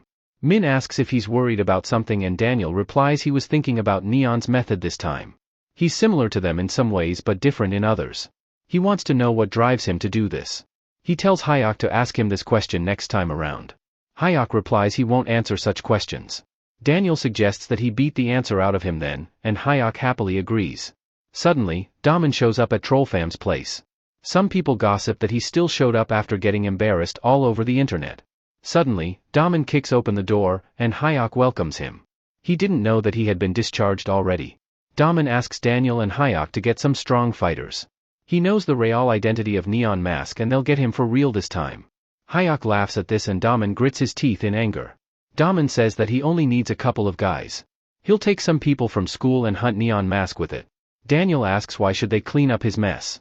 It seems that he's misunderstood something here. Trollfam is not a cartel but a group that respects the influence teens have. It's not a tool to restore his pride. Besides, they have no interest in going after Neon Mask. June agrees with Daniel, they have nothing to gain by taking down Neon Mask. Daman, you are the one who acted like a gangster and got beaten up for it. Min says that Neon isn't picking fights with them. She also heard that Tae got reformed after getting beaten by Neon. Lee asks why he keeps picking fights with him, he has lost to him in every term. Daman tells Lee to shut up, he then says that he has done a lot for her, Min. She asks if he's referring to the gifts he bought with the stolen money. Daman gets irritated with her and brings out the bottle. Daniel asks if he's about to throw that bottle and Daman panics for a while. However, he throws the bottle anyway, saying he isn't afraid of them. Hyuk grabs the bottle before it hits Min, and June says that he's the worst type of person. Daniel also agrees, he's the type of person they hate the most. He tells everyone to leave and lock the door. They should also wipe all of the CCTV footage from this building tonight. The scene shifts to Song taking a shower and coming out of it later. He wears his clothes and Zoom calls Katrina. She asks if he likes the new place and he agrees. It must be lonely for him as he cut ties with his friends. However, Song says that he's fine. If they stay active in one area for too long then will find them first. If that happens then it would have been too late for them. He can't protect his mods and editors while fighting The same thing happened with Continental Night as they operated in a single place for too long. Katrina agrees, if and Trollfam join hands, then he could expect people like Daman running with machine guns. As she said, he'll have to deal with Trollfam by the end of this year. Katrina suggests another possibility of using MMM's strength to crush Trollfam completely. Song apologizes to her in advance as he has been considering that as well. He was wondering when they should meet them. The scene shifts to Daniel meeting with some people. They both shake hands and the man says he's pleased to meet him. However, he's a little late. For them, time is of importance and Daniel apologizes for it. His clothes got dirty so he needed to get changed. Earlier, everyone went out and locked the door as instructed. Min asks Hyuk if shouldn't he go and check on Daniel. Hyuk says he doesn't want to. His career as an athlete will end if he goes in, he'll come out once he's done. Hyuk asks Lee what his role is like as second managing executive and he tells them to leave it be. Inside the room, Daniel throws Daman away. Daniel while upping his sleeves says that he has 3 older brothers. His brothers were greedy and treated law and family bonds like delusions. He was sent to a country where he couldn't speak the language properly. As a result, he faced bullying and racism. The only person who could have protected him was himself. A few years later, he returned to Korea and saw that one of his brothers died. He hates people like him. Daman says he can't stand them either. People like him think they are much better because they have money. It's time for him to discipline the first executive today. Daniel says that he lost a neon mask, abandoned Tae, and got betrayed by Hyuk. A trash like him never knows his place. At the meeting, Daniel says to the man that he got late because he had to change into new clothes.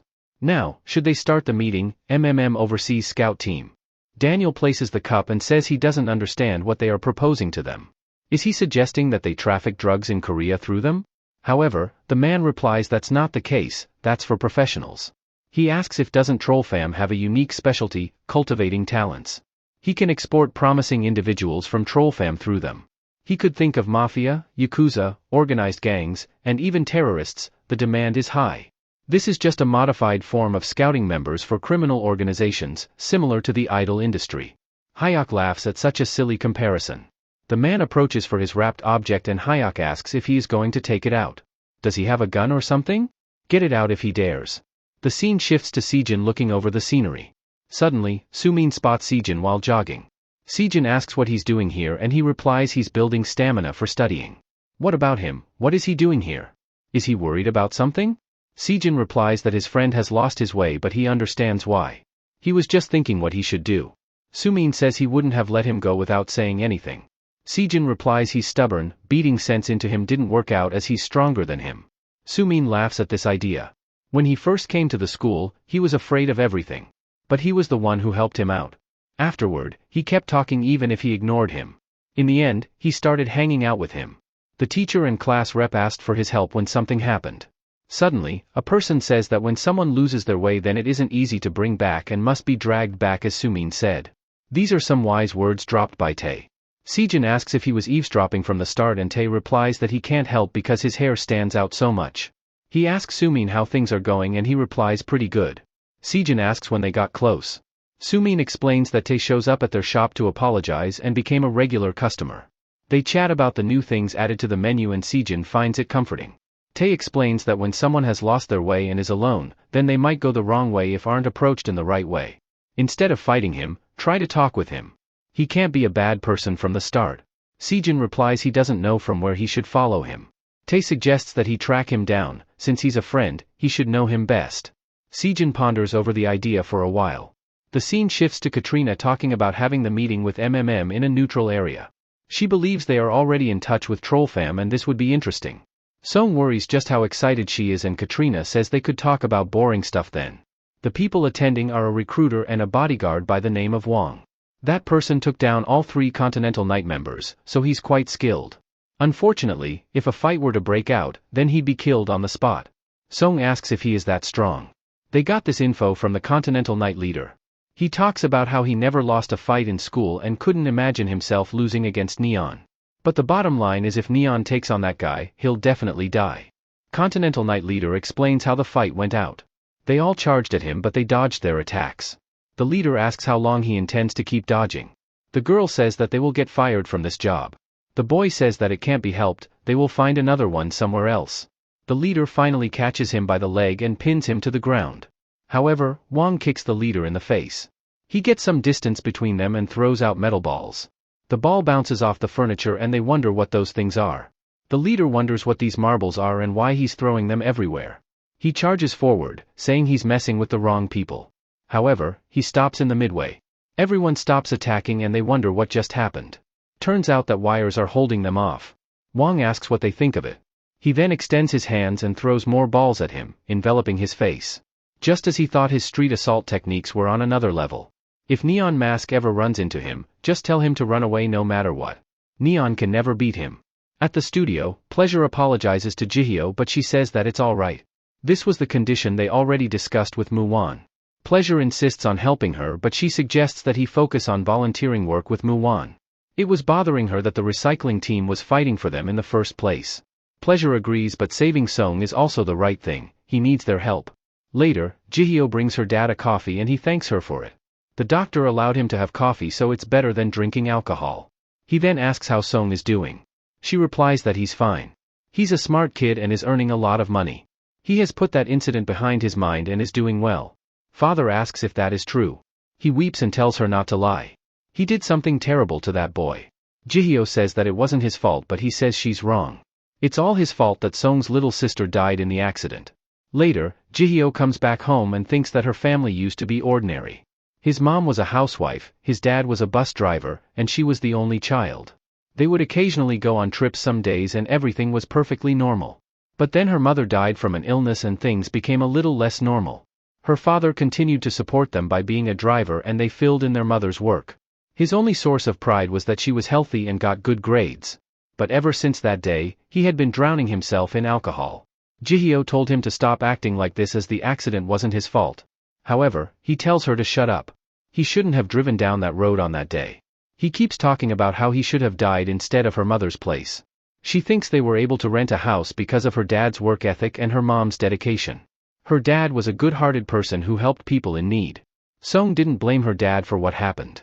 Even though Song and Law forgave him, he ended up having the same nightmare every night. Eventually, after being tortured relentlessly by his guilty conscience, he became a broken man. That's the reason why she wants to help Song out and also to get revenge on Trollfam for ruining her dad's life. She's willing to give up on revenge if Song just comes back safe. The scene shifts to car parking in front of an empty warehouse. Wang and the member exit the vehicle.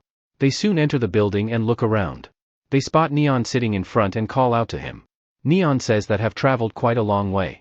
Having fans this obsessed makes him feel uncomfortable. She extends her hand to greet him, but Neon tells them to talk from there only. He came here after hearing that the guy next to her had beaten the Continental Knight. That's why he picked a place like this to meet. He says mic test, 1, 2, 3, and in return they respond everything is good. Wang asks if they need to scout this loser. The girl says that he must have heard from Katrina about what will happen if he turns down MMM's offer. Neon says he heard it and had no choice but to come here. It scared him more than the idea of pretending to get married and making videos. He says he just remembered something. He does some weird acting about which I don't have any clue. The girl says he streams because he wants money, not because of a sense of justice. If they combine his network and funds from their side, they will acquire everything he and his group wants. Neon says he'll make it possible what he wants, but they can't give them what he wants. So they should head back while he's being polite unless they want to get things ugly. The scene shifts back to Daniel and he replies he'll have to refuse their proposal. Similarly, Neon too refuses their offer. The girl asks the reason for it. Neon says that he's preparing for an amazing event. Daniel also says that he's looking forward to the event. The man suggests that he reconsider it. He should be mindful of who he's talking to. The man with him had nothing to fear in his hometown but realized where he belonged at a young age.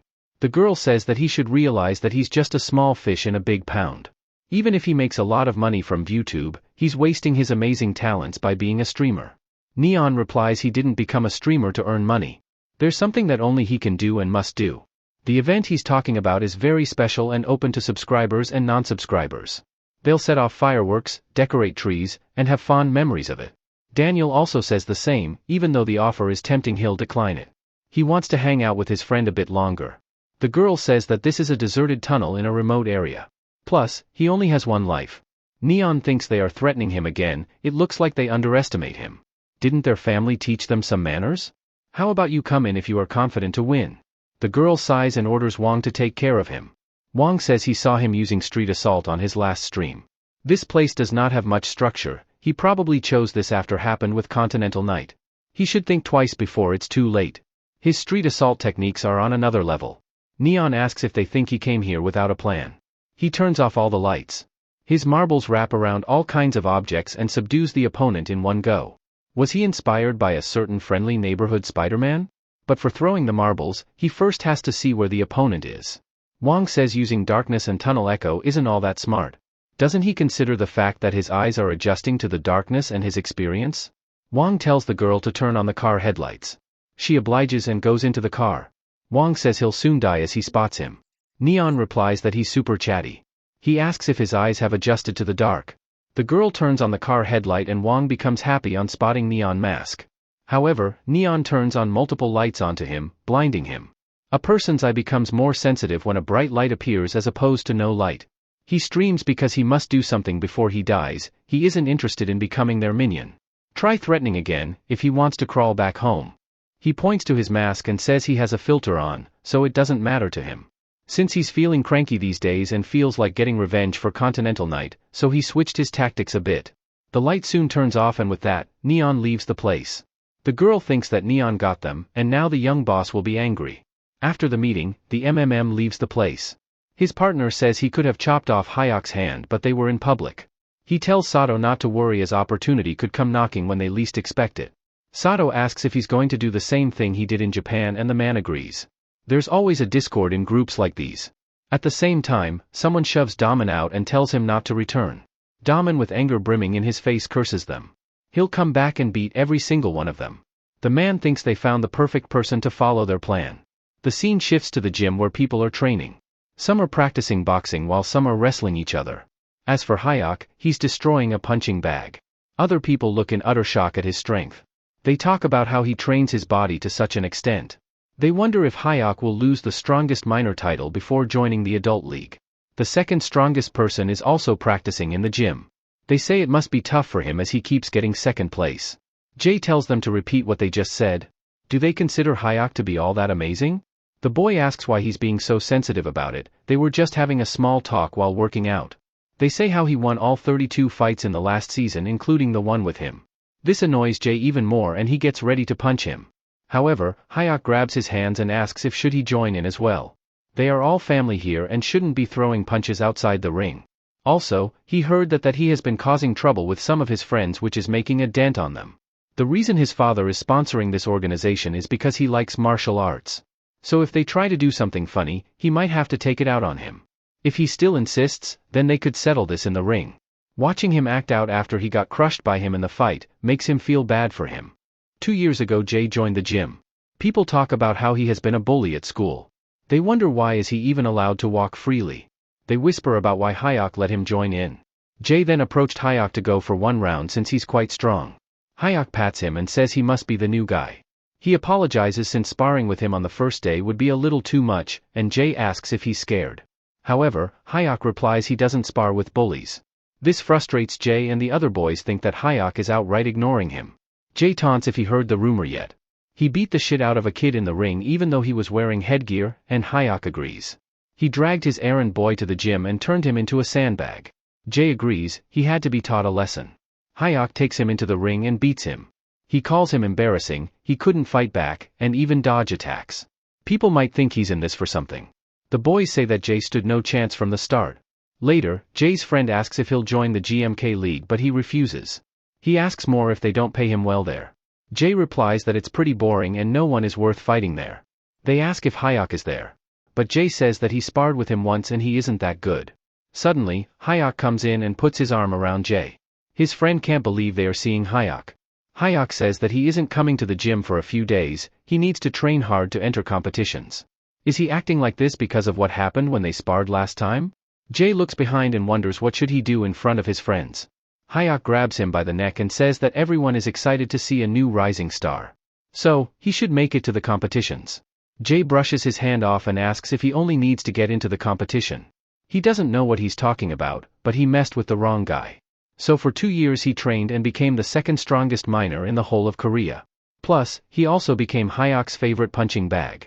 Hyak says they will spar again soon and fighting with him feels he's making progress. However, Jay thinks he just toys with him instead. Boys talk about how he has put up for the last 2 years, but what now? Hyak won't let him leave this aquarium. All the athletes in this gym are Hyak's personal aquarium. He can consider themselves a small fish while Hyak is a shark who can feed upon them as he wishes. He lures in guys with a bad reputation and they soon become fodder for Hyak. Over half of the people are his fodder here and the boy asks why he does that. The boy says he isn't sure, but Hyak definitely gives a real kick whether he trains people or destroys them. Another person asks if he finished toying, sparring with Jay. He asks if isn't he going to do special training for the fight with Neon Mask, but Hyak says he doesn't need it. The boy asks if he has forgotten the condition Neon had set, but Hyak replies he hasn't, he just doesn't want him to get hurt. Neon is the fish he wants the most in his aquarium. The scene shifts to Daman shouting at his parents, demanding some money. However, they tell him he should stop causing trouble in other people's lives. They tell him not to contact them again, and they'll pretend they don't have a son from now on. Daman grows frustrated but can't do anything. He has used up all of the money he earned from Nopagu and wonders how should he extort money from kids. Suddenly, someone knocks on the door and Daman goes to check out. A boy asks if he's Daman and used to be part of Trollfam. Instead, Daman asks who they are and if they came here to get themselves kicked. The boy says he's just the translator and these people have an offer for him. The man is none other than from MMM. The scene shifts to Song walking back while some old ladies call him to have some watermelon. Song thanks them for it and they say he could come back for more. They talk about how he's been fixing the local school nearby that got shut down a few years ago. They think he's quite a lovely young man and he has a great plan. Song later comes back and sits down. He wonders if what he did with Sejin was too harsh. He keeps feeling bad about it. He should take a nap before the evening training. Suddenly, he gets a call from Katrina. She asks how his preparations are coming along. He replies he'll train in the evening. He believes this could be the only way to beat Hyuk in his current state. Katrina also adds that it requires a lot of luck as well. He's taking this too lightly. If he loses to Hyuk then his identity will be revealed and he'll lose all value. The guys from MMM will find him and if that happens then he can't guarantee the safety of those close to him. Song says he already knows that. She also adds that Hyuk hasn't caused any trouble. His family or Trollfam might have covered it up. He likes to find opponents who brag they are strong, drags them into the ring, and enjoys beating them. It seems that Hyuk doesn't always go around causing trouble. Song says that he'll have to deal with Hyuk now as he acts as a shield for Daniel. Suddenly, someone calls out to Song and he says he'll call later. The landlady brings Song a lot of food. He reminds her of her grandchild studying in Seoul. He needs plenty of food so that he can get energy and study hard. Song bows and thanks her for the food. Song eats the food and compliments her cooking. She asks how is the school repair going. Song replies that he isn't the one fixing the school but experts are. He just goes there to do digging for exercise. She says he's quite a lovely boy and talks about how things have changed since she was young. Song asks if she went to the school and she agrees. The school was built on low ground and used to get flooded a lot. They used polished wood floors and had no divide between rich and poor students. She only attended elementary school because she went for a job in Seoul at 14 to feed her younger siblings. She suggests him to attend college. Suddenly, Song gets a call and the woman says that she'll be leaving as her knees are aching. Song thanks her for everything and she leaves happily. Once she has left, he grows back serious. At the gym, Hyuk sees a message and gets happy on seeing it. The scene shifts to the news reporter explaining that a typhoon is heading toward Seoul. It'll be accompanied by heavy rain across the country. Citizens can expect around 8 to 12 inches of rainfall. Soon enough, the summer break got over and school reopened. Sejin thinks that in the end, Song didn't come back. He told the school that he had gone abroad to get treatment for his chronic illness. He comes back home and stretches himself on the sofa. He sees a video of a Neon Channel compilation. He then reads the comment and viewers wonder if had died or something. Suddenly, he gets a call from Jihyo and she asks how he's doing. He replies he's good. He asks if she has any info on Song but she doesn't. Park is looking for him but can't find him as well. She thought he knew what Song might do next but he is also clueless. Song must have realized how those bastards are and Sejin agrees that they have become more aggressive. He tells her to count him in if there's a way to bring Song back. She's also impressed by how he instantly figures Song out. Sejin replies that it was a gut feeling. It could be because he hung out with Song before. But every now and then he can feel what Song's thinking. In the past, Song showed them the founder of Street Assault. He wasn't a calculating fighter but fought based on their instincts. At first, their fighting methods were primitive but now they are more developed. Sejin asks if everything is okay as Jihyo paces out. She replied she thought he would be the fastest one to reach their goal. Also, Katrina hasn't shared anything she knows about the situation. Sejin finds it comforting that Karina is supporting Song. However, Jihyo replies that Katrina is a businesswoman. She's planning to squeeze everything out of Neon Mask. Plus, now they are working very closely together which worries her more. Sejin asks if Katrina is only doing this because she wants to get revenge for Amir. He lost his legs in high school after writing a post criticizing the MMM. His attacker fled the country and were given light sentences. Despite this, Amir doesn't want this kind of revenge. Amir thinks the world become a better place if people like their age solve their problems. She believes that Katrina's goal is different from Amir's. Sejin asks for more explanation but Jihyo tells him not to mind much. The scene shifts to Amir watching the channel. His system warns him that cars are approaching his direction and he readies his weapon. However, Katrina says she came here only for a visit. There's no need to be scared. Also, she brought some drinks as well. Amir says that Neon must have made MMM furious. Is it alright for her to travel alone? She says she isn't alone. Amir says she's the kind of person who would start a war if she wanted to. Katrina replies indeed, she'll start a war. It's just that every mercenary is unique. Neon Mask said that he would buy a lot of time from MMM. Although, it looks like he doesn't care at all for his fans. Amir says he got a call from Jihyo. She was worried about Neon Mask. She asks if he kept her mouth shut and he agrees. Even if Neon is someone she's using, he still has friends. He would appreciate it if she didn't turn him into such a dangerous person. She says it's getting late and feels strange to have drinks with him. Especially, when some monsters don't even have the time to do that.